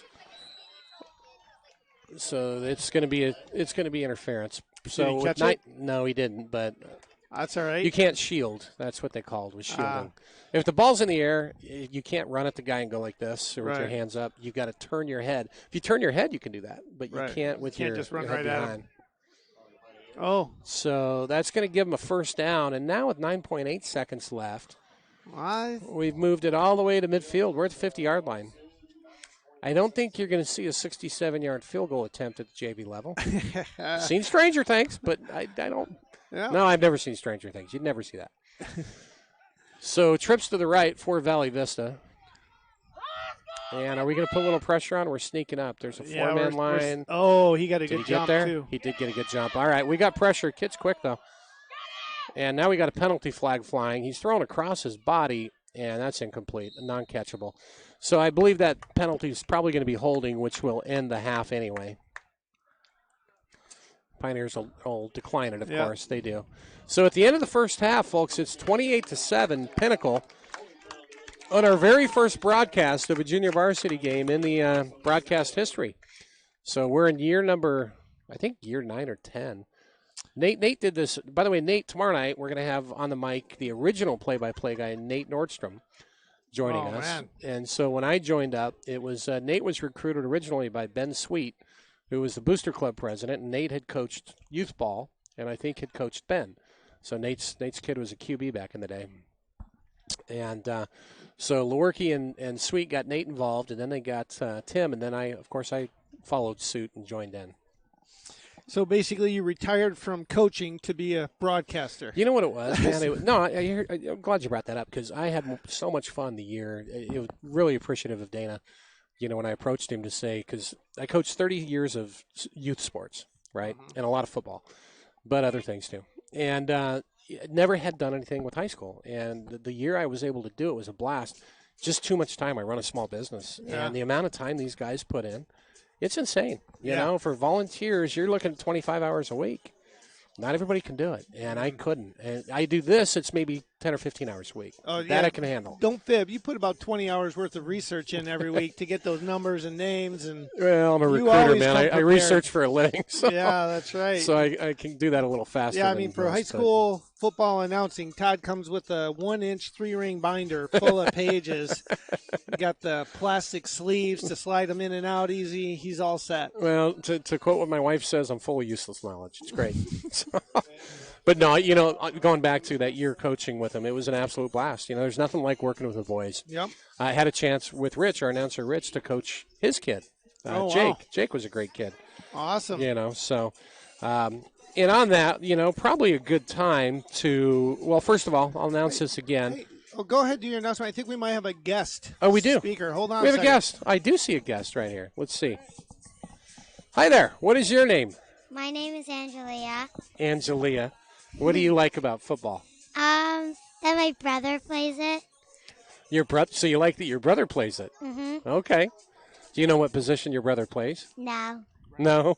Running back. Okay. So he has the ball in his hands, right? Yeah. Okay. What else do you like about football? Anything? That Miss Feinberg is here. That must be the kicker. Mom must be a teacher. Is she your teacher? No, she's a substitute teacher. Okay, but you get to see her sometimes. Yes. That's really cool. So the fact that you get to cheer for a game and your substitute teacher's here and you can cheer with her, Yeah. that's pretty awesome. What about the food? What do you think of the food? Yummy. Yummy? Yeah, oh, yeah. Nothing like hot dogs and nachos and things like that, right? And you get cool music over the intercom, right? Yeah. Right. Okay. All right. So what's if you were the coach, what would you tell these kids at halftime? Well, first I would give them a cute uniform. Okay, folks, you heard it here first. The most important thing is to have a cute uniform. You have to start with that. All right, so we've got that covered. Now what? What would you tell them to motivate them in the second half? In the second half, I would tell them, like, if we were losing, I'd tell them, you want that ball, okay? So we have to go win that game. Work your butt off. Cute uniforms and work your butt off. That's right. Those are words to live by, right? Look cute and win and work your butt off. I like that. Okay. Bye. Thank you. And what was your name again? Angelia. Angelia. Okay. Angelia, folks, you heard it there first. You're probably not going to get any better football advice all year than what she just said. That's right. Cute uniforms, work your butt off. I wonder if, I don't know if Dana listens to this, but he's probably taking notes. Oh, yeah. Cute uniforms, work your butt off. That's right. Of course, I'm talking about head coach Dana Subke. Yeah. In his I'm guessing he's probably 15th year. Yeah. He's probably going, why didn't I figure that out in the first 14 years? Yeah, that's right. Well, I always thought work your butt off first. The cute uniforms you didn't care about. That's the key. You got to have cute uniforms. Well, I don't think he'd call them cute, but I tell you, we do have the opportunity in our program to have some really nice like tribute nights. So like on military night, we had some just amazing red, white, and blue flag jerseys, and man, it was actually something. It was cool to see, and the boys really kind of played up to the uniform that night. Right. And, representing, and it was great to have all the military people there that night. But so we do have the opportunity to have great-looking uniforms. I don't know if the boys would call them cute, but they would. Their girlfriends might. Their girlfriends Right. might. That's right. That's right. Moms might, Yeah. See, we're not girls. We don't understand. No. So, yeah, I'm reminded of that we're, every day. We're from Mars. They're from Venus. Yeah, right? that's right. So, on the coaches, folks, let's give a quick shout-out here. Because, again, I vaguely touched on the amount of time these guys put in. Trust me when I tell you it's a lot. It's practice on Monday, Tuesday. You got games on Wednesday or practice Thursday games, Friday games, and then Saturday you're not done. You're breaking down film. Yeah, right? and actually every they Saturday do you break yoga. down They film. do yoga and yoga. they do film. So, right now the practice schedule is Monday and Tuesday night, 5:30 to 8:30. And then Wednesday morning they get started at 5:30 a.m. Right. And then the freshman game Wednesday night. Thursday morning they do varsity walkthrough. Yep. Freshmen have practice, and then the JV have a game that night. Right. And then Friday is varsity Friday game. Night Lights. Friday Night Lights. Right. And that goes really when you go from team meal all the way through. That's from 3 o'clock all the way through 10 o'clock at night, right? Yeah. And then Saturday, I'm not sure how many hours. We used to spend anywhere 2 to 3 hours on film breakdown, maybe sometimes more. So when you add all that up, a lot of these coaches, folks, are just strictly volunteer. And some, if they get paid, it's certainly not enough. You might buy a couple of milkshakes. It's gas money. Yeah, It's pretty gas much. money, basically. So they do it for the love of the kids and the love of the game. Yeah. So, it's easy. I've worn the parent hat when you're like, okay, why are we doing this and why are we doing It's easy to do that if you're a parent. Until you've worn that coaching hat, you have no idea. Just the amount of time that's put into it. So, I've always said there's two things you should say to a volunteer coach. Thank you, being number one. And number 2, never anything critical. It's actually it's just 1. Thank you. Thank you. Yeah. And then say thank you again, number 2. Right. Or number 2, to ask questions. What can I do to help my kids' experience get better? That's a good question. That's a good question. That's a pretty good one, because it's a fair question. But really, at this point, these kids are young men. Guess who needs to ask those questions about playing time and other things? They do. Yeah, they do. They need to handle that. But I've been the parent side too, so it's not always easy, when it's your kid. It's not, But on the coaches, well, we'll start at the top, right? Head coach Dana Zupke, 16th season at Pinnacle. Career record coming into, I believe this year, was 121-64, so 12 straight playoff appearances. Dana's been around this forever, and done a great job. Mike Brown is the offensive coordinator, and he is in his 3rd year, actually. So Andrew Hurley is the defensive coordinator, 3rd year with Pinnacle. Former player, Andrew played up at Colorado Mesa University. Mike Brown, I'll go back to the offensive coordinator. He's in the Arizona Sports Hall of Fame. Oh, is he really? Did you know that? No, Guy's I been didn't. coaching a long time. Actually, 33 years. Okay, he played for University of Texas El Paso as a defensive back in the day. Oh, I believe that. So he had some ball skills at some point. He was an all-state quarterback for Arvada High School in Colorado, my old stomping grounds. But, yeah, Sports Hall of Fame. And we call him Doc Brown after, Back to the Future. Oh, He's right. got He's kind got of that little bit of hair. Curly, crazy hair and all these formations he comes up with. It's kind of fun. Tom Burke, the O-line coach. I had fun with Coach Burke. I got a funny story with him. So you have to be CPR certified, right? Oh, to coach? Yeah. You do. Oh, it makes sense. Yeah, you do. Makes sense. So the first year I was there, and I think the returning coaches all have to go do that. Coach Burke and I get sent in together to where we're supposed to study up on it real quick and, of course, pass. Part of the exam was working on a computer, and it wasn't just coaches. There was a bunch of other people who were studying for CPR. So it's like you got these 2 football coaches in here, and then you got all these other guys and ladies, right? Yeah. Okay, when you did the multiple choice thing on the laptop that they handed out, they all had their own laptops. If you missed it, you'd hear a survey says. So something like positive reinforcement. Coach Burke and I are sitting like right at the same table, and if I guessed one, he'd just giggle. I'd look up. I'm like, well, that's not very nice. And then he'd mess when I'm giggling. Pretty soon, our computer, our laptop. You were just missing on purpose? No. I wish we were. At least you weren't. Right. So you're looking around, and all these people keep looking up, and you got these 2 big guys over here laughing. Computer's going off. Good times. But he's been here for a long time. 12th season at Pinnacle. He's got 27 years high school and college. Played for Bethany College in Kansas back in the day. And he's been a teacher in the district for 25 years. And recently married not too long ago, and it's actually somebody I know from my profession. Wow. She's a great lady. So Eric Ardall, of course. Now, I'm way tight with Eric. We're in the same neighborhood. We coached our boys together in youth ball. Okay, so Eric and I have known each other for many, many years. Our boys are friends, and they know each other real well. So he's in his 4th year. Former Marine, and he's done a lot of coaching through the years. He's very gifted at it. Kevin Crawford, defensive backs, 7th season. His kid's having a whale of a year. Yeah. Trevor's playing very, very well. Yeah, and so is, I go back to head coach Zupke. His kid Clay's having a great year too. And both of them are the D-backs. They're the safety combo. Safeties, yeah, you don't see that often, but they're doing a good job. They're playing smart. And I played safety in college, so I'm a little, that position. I'm like, if there's one that I know, it's that one. Yeah. Those 2 kids are making good decisions. They're athletic. They've done a good job. I mean, they've got the sense. They do. No, they do. It's not always about speed with safety, and it's not always about being the most athletic on the field. You have to be smart. Safeties have to be smart. Angel Alua is defensive line, been here for a while, doing a great job. 6th year with coaching. Chris Dwayne, the linebackers coach, 2nd year at Pinnacle, and it was South Point before. My daughter's history teacher, actually. Oh, okay. Coach Dwayne is. Paul Germano, tight ends of the O-line. And I'm just going down the line here, folks. Justin Burke, wide receivers coach and offensive coordinator. Been around forever, 12th season in the program. Michael Goodlow, defensive line, 3rd year coaching at Pinnacle, 4th in high school. He played in high school at North Canyon, defensive player of the year. Coach Goodlow's a great coach, and he's the older brother to running back Matt Goodlow. Matt Henshaw, I mentioned him earlier. He's the JV head coach. third-year coaching here at Pinnacle. He also works with running backs. Rick Verbalitis and Hugh Verbalitis, the Verbalitis guys, are mainstays. They were locals. They were great athletes in high school. I think at Shadow Mountain is where they were. In fact, I know Hugh, fifth year here, played for the University of Arizona, and he's a 4-year letterman for the Wildcats. So that guy could play back in the day.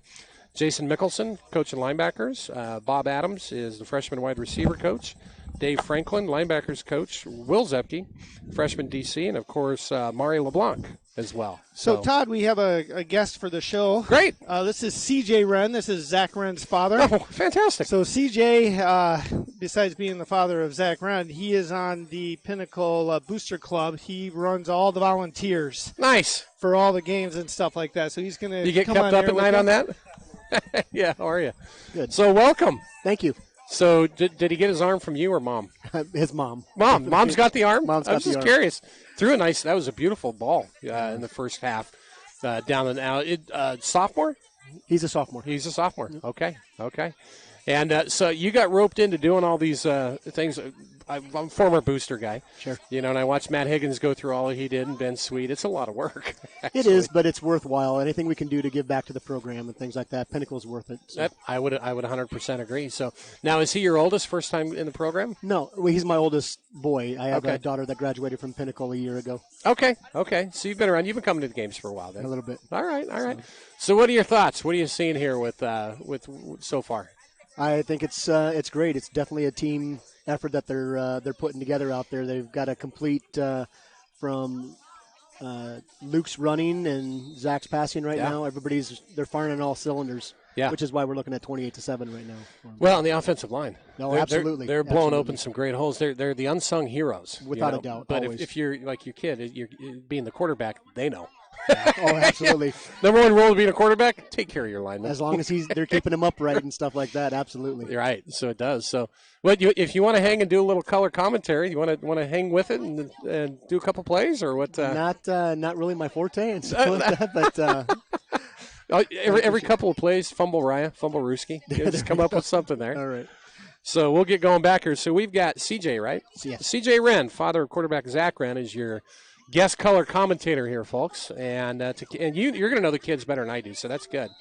Number 3, Ryan Feinberg, ready to kick off. And they're going to go to a little more of a pooch kick this time. Up back takes it at about the 21. Pretty good. Lanes are cut down pretty well. He's just having trouble finding some room. Finally squeezes through to about the 35-yard line. Taken down by number 12. Was that Will Sevchik? Sevchik. Will Sevchik. And a couple of others. So are you a football guy from back in the day? A little bit. Okay. Okay. Do you play QB like the kid does? No, I was a running back. All right. Give the ball run left, run right kind of thing. So. Game's changed a lot, hasn't it? Absolutely. I mean, some of these formations it kind of boggles the mind. So Valley Vista will have 1st and 10 from their 35. Pinnacle in the traditional 4-3 look. Valley Vista's got trips right, spread formation out of the shotgun. And it's going to be handoff up the middle. Beautiful penetration and great play. Number 45 is Bobby Weaver, and he got shot out of a cannon. Yeah, he did. Bobby's worked so hard. He's really improved his game this year and stuff, too. So. Well, he's playing the middle linebacker position. He's the Mike linebacker. So if you folks ever hear of M's for Mike, the Will linebackers for weak side, W, and the S's, Sam, is for strong side. And anymore, I don't even know how much that applies because the formations are so different. But the Mike's always a change. That's going to be pick 6, folks. Look out. Read it like a book. Put the check in the bank. Money. That's Jackson Green on a pick 6, isn't it? Was that 19? Or did I get that? Was that 49? 49. 49. Excuse me. That is, well, wait a minute. 49.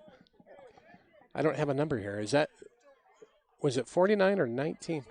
Yeah, 49. 49. If anybody can find out who that was, I feel terrible. My roster does not have a 49 on there. So if anybody finds out, great job. He just read that perfectly. Absolutely. I mean, he saw it coming and went, okay, that's going pick 6. Snaps down, kicks up, and they block it. So a very rare PAT miss for the Pioneers. You don't see that very often at any level. So 34-7 Pioneers with 11:16 left So back in the day, then. So were you a local guy or? No, I'm born and raised in Iowa. Oh, So, Midwesterner. yep. Hawkeye, not a Cyclone. You're a Hawkeye, not a Cyclone. Well, you see, the Cyclones got the kid from Perry that we played against a couple of years back. Purdy. Brock Purdy. He's tearing it up, actually. He's doing really well. He's doing really well. It's kind of fun to see all the talent. This is my 8th year being involved with the broadcast. And just you take a look at all the quarterback talent throughout the college ranks now and soon to be pros. Okay, is that a new one? It doesn't have it either. It doesn't have it. Okay. So 49 is not listed. Folks, I'm sorry. I don't know who that is, but Jaden.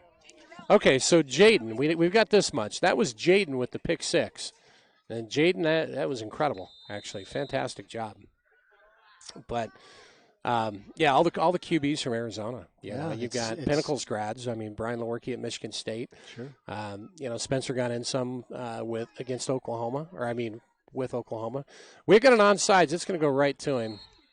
So that was an interesting try just to see if you can catch him off guard. And that's going to give Valley Vista field position at the 47. But Midwest football, especially being a little bit older, 3 yards in a cloud of dust, pretty much. There we go. Double tight, tight end, I formation, 2 receivers, and just pound the ball. And that's where I learned it, the run left, run right. Yeah, pretty much. That's all you do. The playbook. It's pretty much just pounded down their throat. So Valley Vista with Twins right. It's going to be a handoff up the middle. Read beautifully by the big guy. Still coming up. Good penetration. I want to say that was 79 for the Pioneers, and that's Dylan Huber, if that looks correct. It does. Pretty good-sized kid. And also in there, you've got big number 71. We also jersey changer. Not sure who that is. Looks like we're going to blitz. We are. We're sending 5. And we get to him right as he throws, which causes a short throw. And it comes up with an interception for the Pioneers. Great pressure on the blitz and a little bit of volleyball, but coming down with it is number 44 for the Pioneers, and that's Ethan Wells. Or no, Ethan Wells. But credit the pass rush for making him throw that early. And I think that ball bounced off, 5 kids? At least. It's bump, set, catch, right? Now, what are they calling here? Okay, so the Pinnacle offense coming to light. And Zach Wren at QB is going to be in the shotgun formation. And we're going to go true spread here with twin receivers left and twin receivers right and Luke Dupree in the backfield. So I got the guest commentator and the producer with both of their kids in the backfield. They shot the gap on a blitz there and timed that perfectly. Not a lot of running room for Luke. So that's going to create a 2nd and 11. Score's 34-7, folks, as you know. We're in the third quarter. It shows on the camera the first, but we're actually in the third quarter, just so you know. 10:22 left. So the annexation of Cuba, what do you think? Coming up with a good player? Little Statue of Liberty. I like that. That's a good call. So that's behind the line, and he's going to for a yard, maybe 2. I love that formation, though, because when you throw it behind the line, their safeties, if they bite, good night. Yeah. And we've scored many times on that play in the past. So you have to respect that. 3rd and 9. Let's see what we come up with here. Well, your kid's a QB. You have a better idea. What do you think? QB draw? You don't see us run a lot of QB draws. He's been running pretty well today, though. Yeah, he's got some ballerina feet, man. He went right up through the middle, hit the outside. Got the stacked receivers on the right side here. Yep, you got trips right, and he's going to look that way. No, he's coming back left to the solo side. And good didn't quite get there. All right, so intended for number 5, that's Jordan Huff. So that'll create a 4th and 9, and I think you'll see the punting formation. I don't know if they run the formation, the rug rat formation with like they do it on varsity on the JV levels. Not as much. Not as much. So you see it maybe once in a while. The punter is number 3, the same as the kicker, Ryan Feinberg. So 34-7, 9:18 left. See if we can get a good punt off here. He's got a heck of a leg. He does, and that was a great snap, and that's going to work out well because he's fumbled a bobbled snap and falls on it, so they maintain possession. But that pretty much negated, just by kicking away from him there, and then the funky bounce that it took, kind of negates any chance of a return. And you'll see the Pinnacle defense trot back out on the field. And they've done a pretty nice job tonight. We've given up one long pass, that ball was pretty well thrown by their QB. It really was. There's times when you give one up and you're like, all right, whose fault was that? You know what? I'm not sure it was anybody's fault. The other team wants to try also. Right. They put on their jersey, same way that we did. Run up the middle. Looks like a rugby scrum, basically. Maybe 3 yards. Well, they're down 27. They can't do a lot of straight-up dive plays. Hey, that was Midwest football. That was Iowa football, right? Absolutely. Straight up.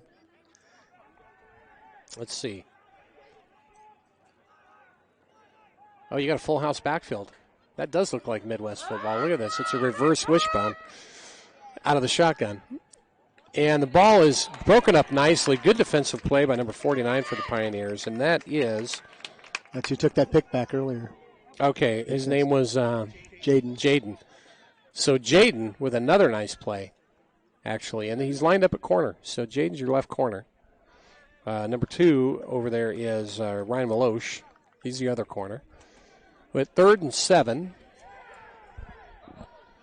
Shotgun formation. They're going to go up top again. And, oh, come on. Come on. He turned around. That's dicey. We're going to get an interference call here. Was there contact? I didn't see it. The ball was not close. What's that? Yeah, Okay. Sometimes you get calls, sometimes you don't. We'll chalk that up to this time you didn't. 1st and 10 for Valley Vista on the interference call. Casper the Ghost interference. Let's see what we run here. Twins left, shotgun. And they're going deep again. They want to keep going to that same pattern. Almost. Boy, they keep coming after him, don't they? Yeah. He just had a pick six. He just had a pick six. It's like, come on. They're going to give him a little spell. So in comes number 25. That's Brandon Fleer. Coach Crawford talking to him a little bit about positioning and what to do. So 2nd and 10. Handoff up the middle. Oh, boy. Almost a stop for a loss. Shot the gap, but pretty good closure by the rest of the Pioneer defense there. But who's on the bottom of that pile? Did you see there, CJ? I thought 70 was in on over here, wasn't it? 70. Well, that would be Kyle Perrin. I'm getting old, my eyesight. See, you don't even have glasses yet. You're in good shape. 3rd and 6, and it's going to be another post pattern. Good coverage. Great coverage. Turned his head at the perfect time. Yeah, that was Cameron Ramirez. Yeah. That it was stride for stride, timed it up, was looking at the receiver. Right as he looks up, he turned his head. Perfect. Cam's a great player, too. We missed him all last year. He was injured, but good to have him on the field this year for us. You hate to see that. If that's going to happen, though, happen at the happen at the freshman level. I saw that with a couple of kids back in the day. So 4th and 6 for Valley Vista. 7 minutes, 48 seconds left, 3rd quarter, up 34-7. And they're slinging it.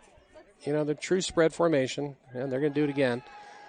And this time, the Malachi crunch, he just basically, you have to be old to understand that reference, right?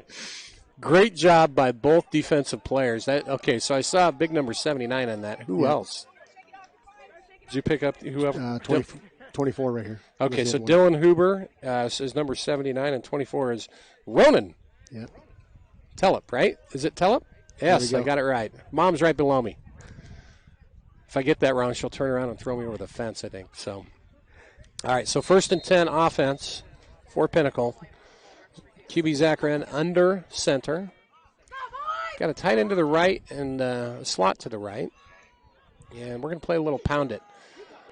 Running back over to the right-hand side. Going to put his head down a little bit. Pretty good pickup, maybe 5. Bobby Weaver. Yeah, Bobby Weaver's got pretty good wheels. Weaves in and out of there pretty well, doesn't he? So we would create a 2nd and 6 for Pinnacle. I was trying to catch all the lineman numbers, and 71, I don't have a roster number for 71. Don't know if you happen to know who that may be, the right tackle. Sometimes they mix them up from what starts on in the year. So on a 2nd and 6, I formation.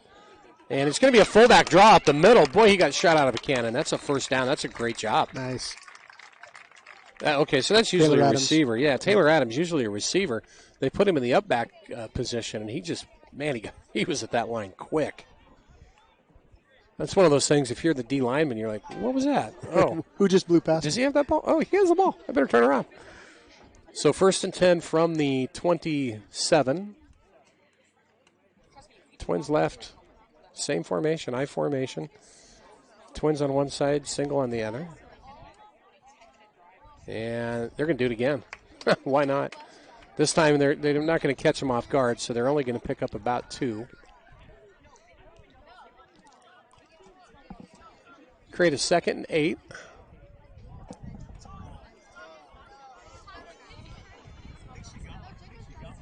See if we can get up the next one. What do you think, CJ? What do you run here? 2nd and 8.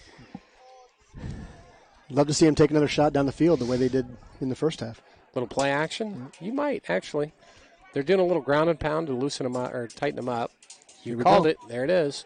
Oh, you know what? Great short call. pass. Great call, Nice. though. Great call. Up to the 10, 5, cash the check. There you go. Touchdown. That's Baylor Adams, and you know what? It was a beautiful call. It really was. Good play fake by Zach. It was a really nice play fake. But when you do that, you suck the linebackers up, right? And then the running backs block. No, I'm not. I'll just take the ball and scamper 30 yards. So beautiful play. That brings it to 40-7 for the Pioneers. The running clock starts at 42, folks. So we haven't had one yet this year, have we? No. They've been a little bit tighter games, yeah. Oh, bobbled snap. So, and we're going to go down. Chris Capolini was trying. Yeah, he was. So bobbled snap. That'll keep it at 40-7 for the Pioneers. So what's the funnest part of these games besides watching your kid? I mean, that's always good, right? Yeah. Just, again, watching most of these kids have played together for years in the Storm program and coming up, and just watching how well each of them are individually doing, but coming together as a good team. It really looks good for the varsity team in years to come. It does. You know, I've been around this. My kid played in his senior year was 2014, so the same as Brian Lewerke's. Mm-hmm. So, and back then, it was a couple years prior, I don't think the Storm had a program. No. There was no Storm, right? So that youth level that goes in is pretty cool, you know, because the kids do get to know each other a little bit. And the camaraderie, you know, if you play with the same kid for 6-7 years in a row, you're going to get to know how he plays, you know, regardless of what position it is. Feinberg on the kick, and this time it's a middle squib, and it picked up at about the 27, 30, 35. And he's going to be taken down at about the 38-yard line. And on the tackle was Matt Sousey, I believe, number 87. So, yeah, has your boy always been a QB? No, actually, he just started a couple years ago. Oh, really? Okay. Was he running back like Pops? No, he was one of the taller kids, so he was playing the line most of the time and stuff. So he started working with the quarterback coach and, just kind of developed from there. So. That's always nice. You know what? When you have a lineman turned QB, that's always nice. He has a real appreciation for what the guys up front do because he did it, right? Yep. It's like, oh, yeah. All right, Pioneers on D, 1st and 10. It's going to be, they wanted to get the quick throw out, but it was covered up. So now the QB is going to try to run, and beautiful job by the defense to corral that. That looked like it was number 18, I believe, on the side for the Pioneers that came up. And 78 was in on the tackle as well. Yep, 78 would be Connor Schwab. I'm sure you've talked about it too, but just look at the amount of fans that came out for from Pinnacle here versus even Valley Vista, the local team. Yeah, I haven't we bring talked about that yet. I'm very glad you brought it up. Yeah, we travel well. We travel so well. We really do. It's a shout out to really the entire program. But the parents and the fans. Handoff up the middle. A little bit of room. He's going to be close to a first down. I think he may be a yard short. But good tackle. Looked like from the safety spot coming up to make that hit was Brandon Sharp, I believe. But, yeah, we always have. Yeah. I went on the road last year. We announced the Jay Sarah game in California. Yeah. We had a lot of people there. Sure. And I heard we traveled well up to Seattle. Seattle, it was phenomenal from what I understand. I wasn't able to go either. Yeah, so a lot of people. What a game, though.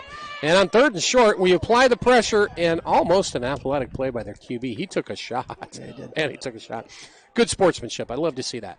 Yeah. So number 28 for the Pioneers, that is Case Kohler. And he came up and hit him hard, but it was clean. It was a clean shot, and then what does he do? He helps him up, So good sportsmanship on both sides. 4th down and short, and there's no punting involved. They're down 40-7. They're going to go for it. Trips to the right, and it's going to be a dive over to the right-hand side, trying to stretch it out, but a beautiful job. Still on his feet, though. Look out. There he goes. Turned it up. Yeah. Great effort by the running Good back. extra effort, absolutely. Yeah, you tip the hat there because we had him in the backfield. And just a tremendous individual effort by number 3 for Valley Vista. And it could be Mevin O'Brien. I printed off from Max Preps, right? That's where I get all the information on rosters. Like 5 of their kids don't have jerseys. I'm like, who is this? I have no idea who this is. Makes it difficult. Yeah. So Valley Vista converts on a 4th and half yard. Now they've got a fresh set of downs. Still in the 3rd quarter with 4:16 left, trying to make a game of this. Trips to the left, and it's going to be a handoff up the middle, and still on his feet. Fights through, picks up maybe 3 or 4. Who is that? Okay, that's the tall defensive end, 24. Tell Yeah, so Ronan Tellep had him, and the kid dunked. He ducked underneath him. He's so tall. He's so tall, he ducked right underneath him. That's tough. If you're a big kid like that, you're like, wait a minute, that's not fair. You can't do that. 2nd and 6. Valley Vista's putting together a little bit of a drive here. Bobbled snap, hands it off up the middle. And, boy, we missed a bunch of tackles. We finally take him down. We had shots at him. We had 4 or 5 kids. Getting a little sloppy out there. Yep. So, anyway, hey, CJ, thank you. Hey, absolutely. It was nice to meet you. Nice your meeting you. kids playing, Pleasure. heck of a game. Thanks much. Yeah, be careful. Oh, you're welcome. And, folks, that's how we rope in broadcasters. We get them to guest, and then next thing you know, they're full-time. Exactly. That happens. It happens. Thank you, Trips left. CJ. Yeah, absolutely. Handoff up the middle, and another first down. Craig, were you part of the program when we had Ron Wolfley on? Oh, no. But Ron Wolfley goes to my church. Okay. And over there at Highlands. And okay. He does this sports thing every year up there. He gets his buddies to come kind of talk and That's all nice. that. So I've heard him. And yeah, he's a good speaker. He is a good speaker. He was nice enough to do 2 halftime guest appearances, and he did a little bit of color commentary a couple of years back. No way. Yeah, he did. How long ago was that? I'm going back the first year I came back to broadcast after coaching, so 3 years ago. Oh, you know what? It had to have been because of Dave Lewerke, because David goes to Highlands as well.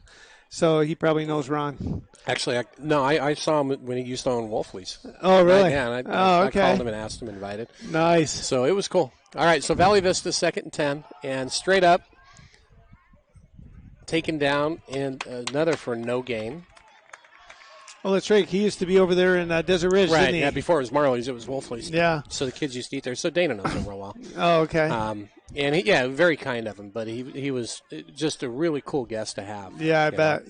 Yeah, he's got that voice, man. He You does, just and I'll can't do miss my it. best imitation here in a second Okay. because there was a really cool question he answered. But double twins, shotgun, and 3rd and 10, big down. They're going to go for it all. Another nice throw, and incomplete, no interference, right? Okay. It's going to create 4th and 10. But I asked Ron at halftime, I said, okay, go back. Here's an NFL All-Pro guy, right, from playing special teams. What do you remember about high school? He goes, my coach said, your name is your number is your name, right? Who you are on the field is who you are off the field. Your name is your number. Your number is your name. All right. It was pretty fun. I love it. That's Mike, pretty good. It is pretty good. 4th and 10, big play. Post pattern, he's open. Oh. And he can't hold on to it. So Good the effort. Pioneers, the word fortuitous comes to mind.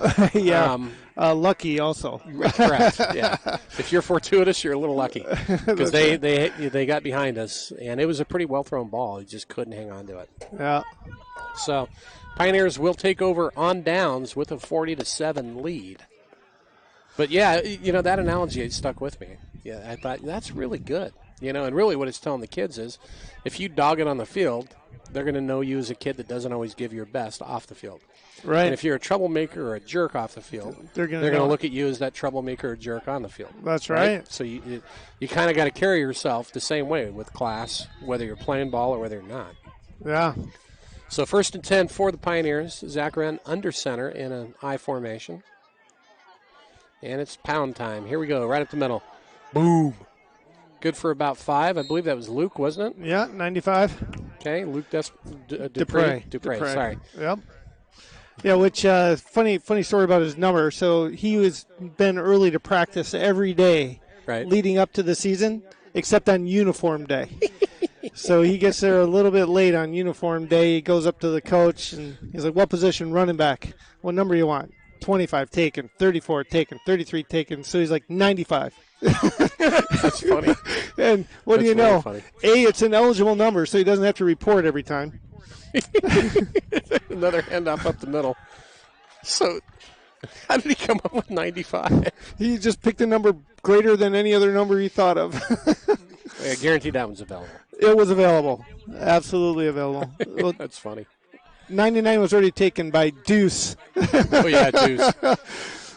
So 40 seconds left in the third quarter and counting, folks. We got a 3rd and 4, and still up 40-7. So let's see what we do here. What do you think, Craig?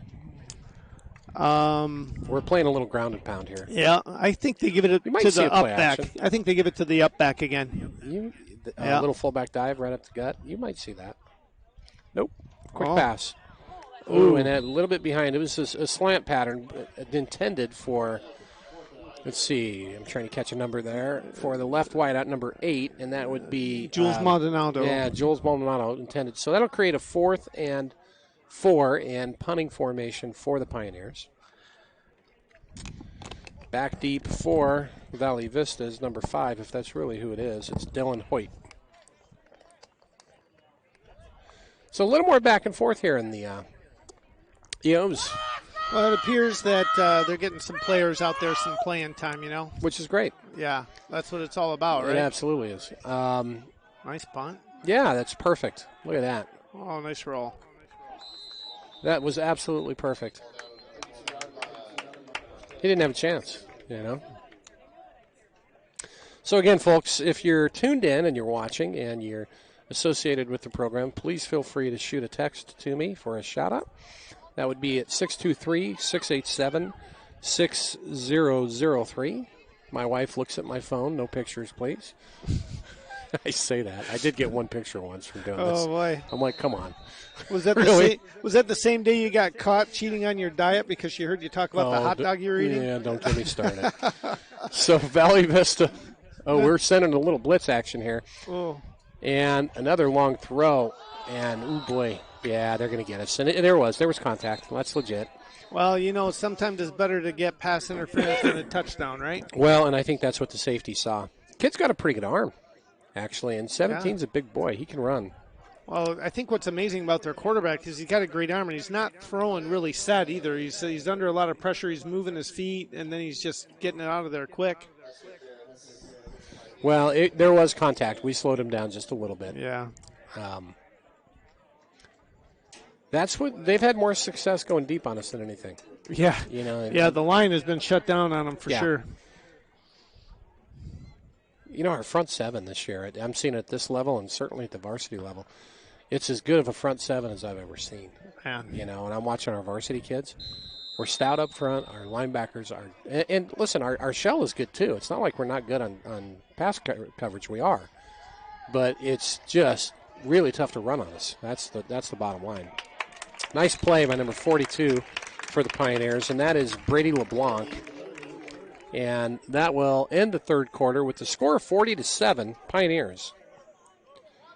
Go back out to our sponsors. Without these sponsors, folks, they really help to make these kids' experience better with the money that they put up for this program, that we're able to bring things like this to you, that we're able to go on the road and play in places like Seattle. And just all the volunteers. We travel well, as C.J. Wren said. But these sponsors, without it, it'd be very difficult to pull all this off. So, on that note, let's go to the championship-level sponsor, Hayes Air Conditioning, Heating, and Plumbing in Phoenix. It pays to call Hayes. Best HVAC company in Phoenix you'll ever need. The most dependable provider of quality-driven air conditioning service, repair, and maintenance in the Greater Valley. Visit them at www.hayescoolingandheating.com for details. That's our championship top-level sponsor. Our next level down is the touchdown sponsor, and that's Marley's at Desert Ridge. It's a place to go after the Friday night varsity games. Catch up on the highlights there. They also do the team meals for the boys on Fridays. So great service and excellent food and a very wonderful atmosphere. And finally, the team captain underneath that would be Coach to Health. It was 2 to 5 pounds a week. Hey, that sounds good. Yeah. All you have to do is take the first step.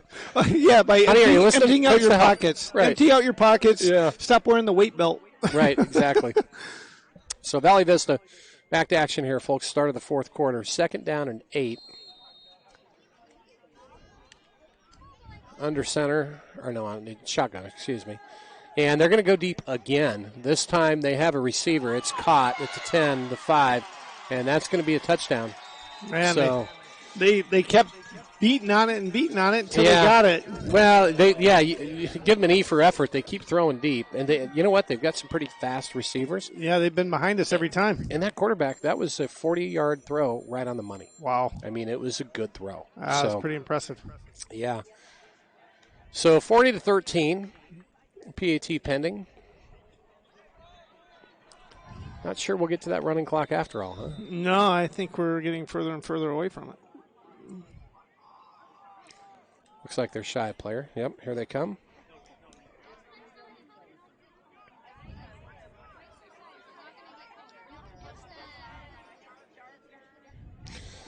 All right, so the snap's down. Kicks up and good. So that brings the score to 40-14 Pinnacle. 11 minutes, 52 seconds left. And let's go to the land of the Sioux, shall we? All the way up in South Dakota in Sioux Falls. Thanks for broadcasting the game tonight, watching from Sioux Falls to see my nephew. You got to text me back and tell me who your nephew is so I know who you are. So, yeah. Anyway, go Big Blue. Thank you, sir, or ma'am, or whoever you are, or both, I guess. And, yeah, it's a pleasure. It's our first time doing the JV games. Kind of fun, actually. Yeah, so the JV games at home are done automatically by the NFHS. They have this automatic camera that just follows the ball on the field. No hands, no effort really needed. What do we got? 1 or 2 more of these this year? I think we have 3 more home games for the JV and only 2 more home games after this Friday for the varsity. Right, so how many times are JV on the road from here on out? This is only game 4. Okay. So there's a couple more. Yeah. So, all right. 5 or 6. We may have the chance to do this again. Who knows? Yeah. Luckily, I think all of our far games are already over. We've already played Mountain Point and Perry and Washington and now Valley Vista. I thought back to my senior year in high school. We went from Grand Junction, Colorado to Page, Arizona. Oh, my goodness. It's a 7-hour trip. On a school bus? On a school bus? Yes, on a school bus. Oh, my goodness. 5 hours. So my senior year, we traveled 5 hours to Colorado Springs, 7 hours to Page, and twice to Farmington, New Mexico. Wow. So when these kids are talking about an away game of going 45 minutes, I'm like, you have no idea. Well, it brought us tighter as a team, though. Yeah, Being on a bus that long with all your buddies, it really did. A little different, Phoenix area. I've never seen us go to Tucson, not once. Yeah, that's true. Or up north. We're too big. I didn't have a classification to go up north. Oh, didn't we? We had a scrimmage up north in Flagstaff. Well, California counts. Onside kick, and it's going to be batted out of bounds. But it's Pinnacle ball. Okay, so we maintain possession, which is great. So Pinnacle with 11:52 taken over. Yeah, I guess you know they flew to a game. How cool is that? This past week. I mean, come on. Yeah, they pretty I played much in college. We never flew to a game. We took buses. Are you kidding? Yeah, they had quite the experience. Unfortunately, I think that might have impacted the game a little bit. Their flight was a little bit delayed. They didn't land until like 12:30. Then they still had to get to the hotel and get settled in. And game day was pretty busy. Oh, sure. So the Pioneers coming back out on offense with a 40-14 lead. See if we dial up here. We haven't scored a lot in the second half. It's been a little quieter. Zach Wren in the shotgun. He's going to hand the ball. No, he's going to keep it. And he's got a nice little hole up the middle. He's going to get first down yardage. Pickup of about 10. Those little read options are pretty good for him. Well, and the line, good hole up the middle. Really was. I saw some great blocking up there.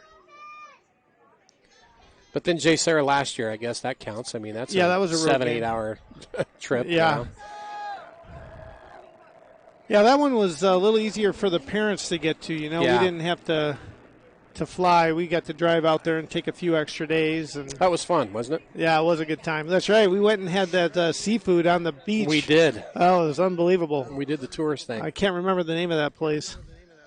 It was in, I'm trying to remember, where Pepperdine is, whatever that city is. So Zach under center, Zach Wren, QB, Twins right. And I formation, boy, not a lot of room. Luke took a shot there. They had a linebacker run blitz on, and we just didn't have an answer for that. So it's going to bring up a 2nd and 12. He popped right up. It's like, I'm fine. Oh, yeah. That's what you're supposed to do. If you take a good shot like that, the worst thing you can do is stay down. Yeah. Get up and smile. Go. That was a good hit. Tell him a nice hit. Yeah. It's a great hit. Maybe a little harder next time. Yeah. Do it again. Is that the best you got? It's a good hit. So let's see what we do here. Twins to the right. And under center this time. Single back formation. I think this would be a great time for a play action pass because they're expecting the run here. Nope, we're going to pound it. And Luke, nice stutter step move. Keeps the feet moving, and he's going to pick up about 6. You know, that makes it more manageable because you're in 4-down territory here. Oh, yeah. So that's actually a pretty good pickup to create a 3rd and we'll call it 7, actually. Yeah, after the loss there, right? No, it's 3rd and 6. It was right somewhere in 6 and a half. 6 3/4 if you want to get technical. You know, I think that's the first time I've ever seen the refs not put the ball on a hash mark. Usually they either go back or forward just to make it easy. So if Rain Man was doing play-by-play, 3rd and 6.75. So Zach Wren under center, and it's going to be another handoff. This time around the edge. We got the Jets. We got first down yardage. Good nifty running, and Freddie Morris put a nice move on. And now we got a yellow hanky on the field. Oh, bummer. Sideline. Uh-oh. I think the sideline just got popped. Wasn't the first time a warning? I don't know. I do not know. We'll find out here in a minute. But it went flying. No, looks like, it's against against Valley Vista. Was it a personal foul? I don't know. I couldn't see. Yeah, it was. My gosh, they're marking off some territory.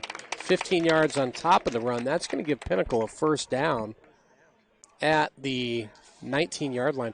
I got confused there because I saw the ref on the sideline, and he was kind of going after the coaches a little bit. And that was right after the flag flew, and I thought, okay. So good to hear. 9 minutes, 13 seconds, and counting. Left in the ball game. So Zach Wren under center, traditional I formation look, and it's going to be a fullback pop right up the middle. And I think the ball's on the ground. Did we get it back? Yeah, we did. Okay. Number 87. Yeah, that was Matt Sousey who recovered that. Good heads-up play. Leave a 2nd and 10 for the Pioneers. Keeping the ball on the ground, trying to keep that clock running. Probably, yeah. I mean, you're pretty safe with a 26-point lead. And this is where the lineman, if you're a lineman, you're like, come on, let's just pound it. Yeah, You know, let us it's do fourth it. quarter. Let's just pound it. Let the big dogs eat. That's exactly right. It's buffet time. Let's roll. And I formation straight up the middle. Good lead block by the fullback. Not a ton of room. Oh, yeah, we'll pick up the proverbial 3 yards and a cloud of turf. That's turf field, right? Yeah, it's turf. It's got to be. Isn't it? Or is that grass? That's got to be That's turf. grass. Is that grass? Yeah, I've seen little Okay. chunks fly. That's what I was wondering. I'm looking at it going, if it's That's in turf, pretty it's a good little shape, rough. actually. Yeah. Anytime you think it could be turf, that means they're That's doing a pretty good grass. job on the Yeah, field. that's Yeah. right. Holy cow. All right, so 3rd and 6. The boys got to love it. It's just rained real hard. That means it's soft. It's nice Yes. and cushy.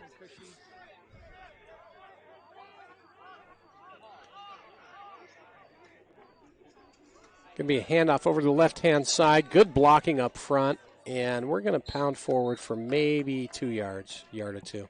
Didn't quite develop.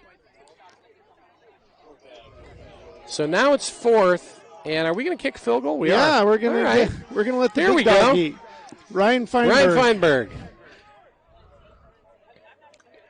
you ever see the movie The Replacements? Yeah, The kicker they had from Australia. yeah. You make this kick, every free woman in the world is going to want you. You remember that?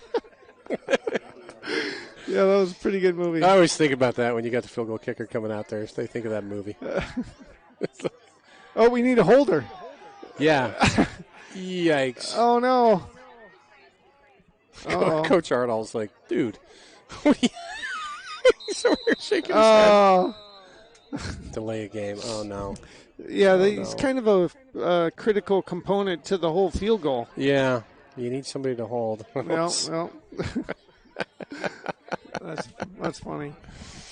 Oh, boy. Oh. 6 minutes, 41 seconds left. Well, we just wanted to make it a little bit more. Or did we take a timeout? We probably- did take a timeout. I Yeah, think we're about to yeah. get hit with a delay of game.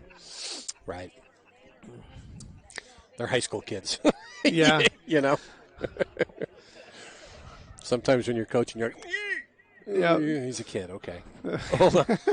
It's not like I can confirm that we don't pay our players, so it's not Right. like they're making any money. Right.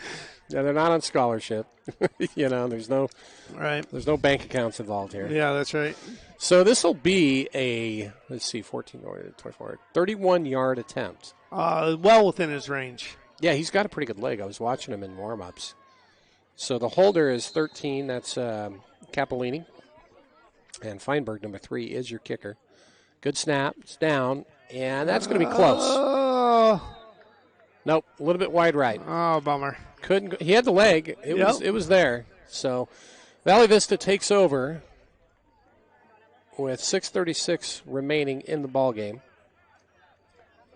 And the Pinnacle D back out, up 26. You know they're going to go deep. Right? Yeah. I mean, I plan on it. Well, yeah, they've been behind us like every pass for the last 3 or 4 plays. You know what though? They've got some fast receivers, and the QB's he throws a nice deep ball. So it's a threat for sure. Surprised we're not going to 3 deep. I think at this point they're like, kids, hey, let's correct our assignments here. Yeah, that's true. Give you a chance to correct it, Because we got the same look. It's 4-3 look. I have seen some 3-4 looks this year. I think it's not an extra DB. I think an extra backer comes in. And it's going to be a quick pass. It's complete. And we'll give him about 9 yards, I guess, on that. Taken down by the safety. Let's see, that's number 18 and number 42. So you had Freddie Morris, number 18, and number 42 would be Brady LeBlanc on the tackle. Oh, they did give him the first down. So another quick pass. No, they're going up top again. Fade pattern. And, oh, my goodness. That was all incidental contact, but three of the 4 in the area hit the deck. Hit the deck, yeah. Yeah, but it was incidental. Good no call by the ref. At least it looked incidental, I saw a couple of feet get tangled, and when the Yeah. first 2 went down, the third went down like a bowling pin. But they're expecting it now. They're seeing that out and up, especially on the trip side. Oh, And you yeah. got single side over here to 17, and he's got some wheels. So Liam Dunlop, number 14, has got his hands full one-on-one with this guy. And he's tall, too. He looks... No, they're going to run it up the middle. Good pursuit. Nice stiff arm. Yeah, good. You know what? Yeah, good run, good pursuit. Look, they got some athletes. There's no question. They have some athletes. You know, this is good that we jumped on them quickly, but it's good for the kids to see what happens in a game if you take the gas pedal off a little bit, or you tip your hat and say they figured out what was going wrong and now they're just playing us a lot tougher. Yeah. It's one of the two. Well, and, you know, that's what you hope the coaching staff does, right, where they adjust at halftime or even in the first quarter. Quick screen play and good backside pursuit. Fantastic play. One coming up, but also I want to catch a number on that. I think that was 42 or 72. 72. Great backside pursuit from Coleman Geramino. Create a 4th and 2 for the Pinnacle defense. And it's going to be a handoff. They've got the first down and more. They're going to ramble up to about the 46, 47-yard line. So Valley Vista trying to run their hurry-up offense. They have to if they want any hope in trying to make this interesting and get it close. Going to overload this side with trips. Shotgun. And it's another run up the middle. Interesting. And he's got room again. Turns it up to the 40, and he's finally taken out of bounds by number 18. That is Freddie Morris in our territory at about the 34-yard line. Unfortunately, if Freddie's making a tackle on a run play, that's a problem. Because he's our deep safety. Yeah, typically. Well, we run kind of a cover. We don't really have a true free safety. Our free and our strong are just safeties. Yeah. It's not really a free and strong look. Long pass, incomplete. There was some pushing and shoving going on. Yeah, I think a little bit of both ways there. Huh? I think so, which is probably why they made that a no call. Well, our DBs are getting a lot of action. That's for sure. So checking in at corner is number 35, and that is going to be, let's see here. Yeah, I don't have a jersey, sorry. Looking for the quick pass. Well, that could be a pick. Oh. Beautifully covered in red by number 6 for the Pioneers, and that's Olson, Landon Olson. Checking back in is number 14, Liam Dunlop at corner. Safety, I believe, is, if that's what Ramirez, 23, is that correct? Yeah. It is. And then the other safety is 18, that is Morris, Freddie Morris. Going to be a handoff over that right side again. This time we've got it smothered up in a beautiful single tackle, solo tackle from defensive end, number 24, and that is Ronan Tellup. Beautiful play. Read it very well.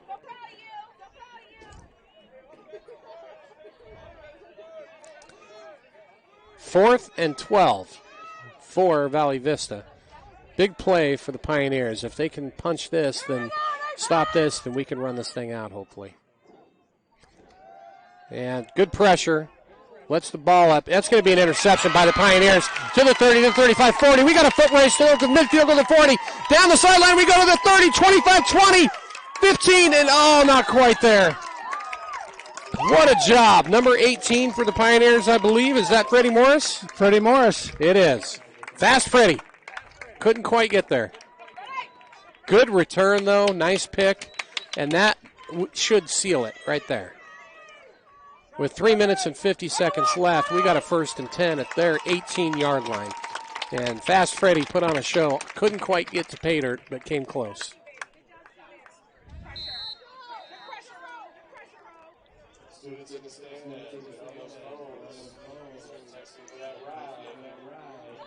So Zachran remains the QB, comes out. We're going to be in an offset I formation. Twins left.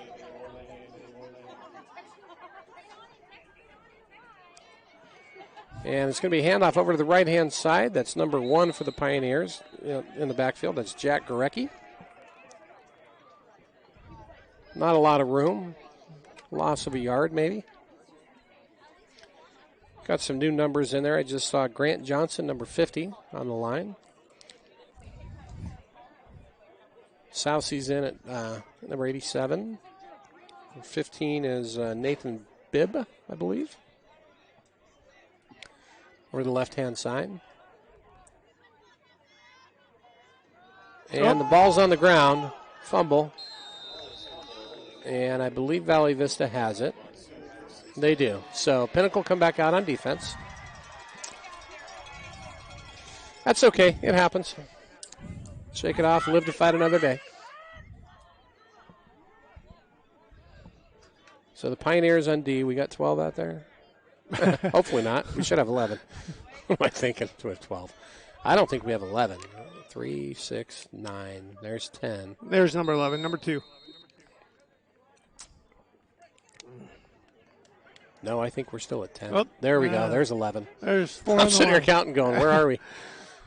We're just trying to make it more challenging for the kids. Yeah. And they're going to go to the quick out pattern. And almost intercepted. Another volleyball drill. Number 44 got his hands on it. That's Ethan Wells. And afterwards, number 14 for the Pioneers, Liam Dunlop, tried to come up with it, couldn't quite get there. Timeout. So timeout with 3:07 left. Let's do one final shout out to our sponsors, shall we, folks? Starting with the championship level, the largest sponsor available. Very special thank you to Hayes Air Conditioning, Heating, and Plumbing in Phoenix.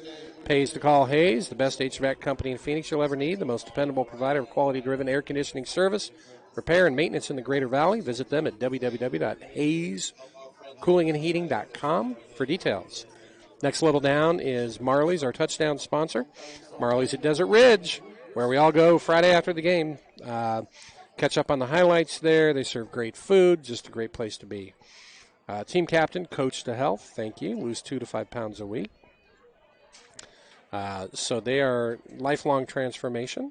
All you got to do is take the first step. Right below that, the Big Blue sponsor is Barbershop Jack. So thank you again to our sponsors. So 3:07 left. Expect them to be chucking this thing. Huck and chuck. Pinnacle coming on a blitz. Quick throw is complete over the left-hand side. Pretty good coverage by the Pioneers. The ball on the ground? Nope, they're going to say he was down. Host of Pioneers, and we may have an injury on the field. Oh, man, I hate to see that. Yeah, not at this point in the game. Well, he got up. That's good. He can make his way over to the sidelines. Just shaking up. Yep. So it's going to create a 3rd and 6 for Pinnacle. Good coverage on that side by the Pioneers that time. I think number 12 might have been on that Will Sevcik. Getting hard to see the roster. Getting dark. I'll put lights in next week. Yeah, perfect. Another deep post pattern, this time beautifully covered. On coverage was Ryan Maloche at step for step with the receiver. Well, if you see that post pattern enough, you start to cover. Yeah. It's like, listen, hey, I know they're going deep. I've seen this before. Right. Where have I seen this? Yeah, this right. looks familiar. Folks, make sure to tune in tomorrow night for the varsity game, our homecoming game, where Valley Vista visits us at Pioneer Field, only our second home game of the year. Yeah, I believe actually we were considered the home team in Seattle, because even though Eastside Catholic is from Seattle, it wasn't their field. It was a neutral location. Right. And so I think that was our 4th home game. So just let me understand this correctly. We flew to a game as the home team. That's cool. I believe so. Okay. I could be wrong, though. Just checking. Actually, we were wearing our whites. So our whites are our away team. So I think we were away up there. Yeah. But that's what it was last year at J. Sarah. We were the home team when we played J. Sarah in California. I think it's cool we're scheduling these powers from other states. I really do. Yeah. Both, the J. Sarah game last year and this game, both of them we could have won. We were right there. Both of those contests, both of them nationally ranked. Yeah. Well, we're nationally ranked, too. I think we were 43rd or 44th, so it's not that. Did we move up to 44th? I think we're in the 40s. I'll have to take a look. I'll have that for tomorrow night. Quick pass, and this time it's an in pattern. Volleyball, off the hands of number 17. And number 35 for the Pioneers couldn't quite get there. He was trying. All right, turned over on downs. So with 2:27 left, I'd be shocked if you didn't see anything but just ground and pound straight up the gut or running plays, but could be wrong.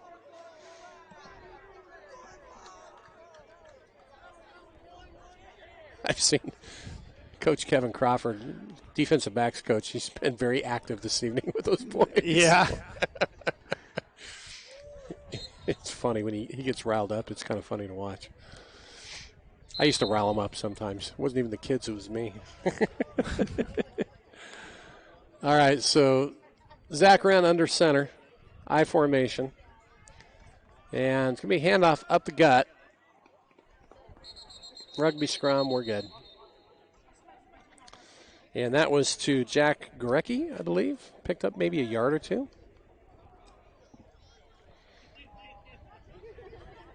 You got Tristan Compow in there, number 47. See if we get some other jerseys we may not have called yet this evening. 15 is Nathan Bibb. 87 is Sousey, Matt Sousey. 63 I see hiding over there. That is Logan Casanova.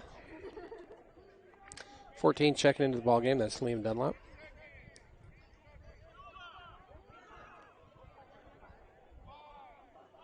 And I see number 60. That's don't have a number. Ball's bobbled but picked up by the QB Wren. It's actually number 50. So 50 is Grant Johnson, center.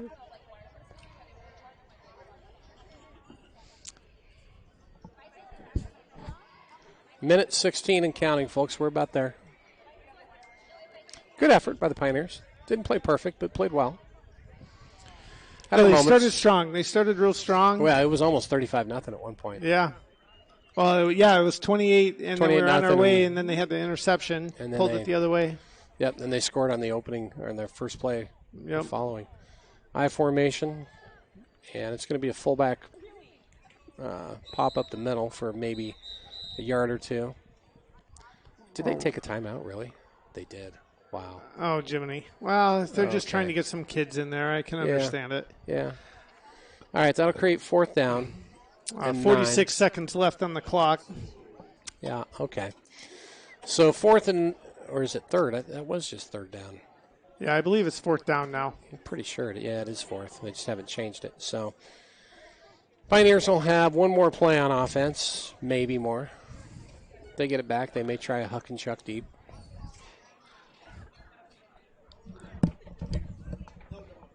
So we're drawing people from the audience here. Who wants to be on the mic? What time tomorrow night? 6:15 again, yeah. Okay. So Pioneers coming out to hopefully finish this off. 46.3 seconds. And it's going to be a tight formation. We've got, that's okay, go ahead, man. Zach ran under center. Valley Vista selling out for a run blitz. Nice run to the left-hand side. We got a little daylight and a beautiful job blocking up front.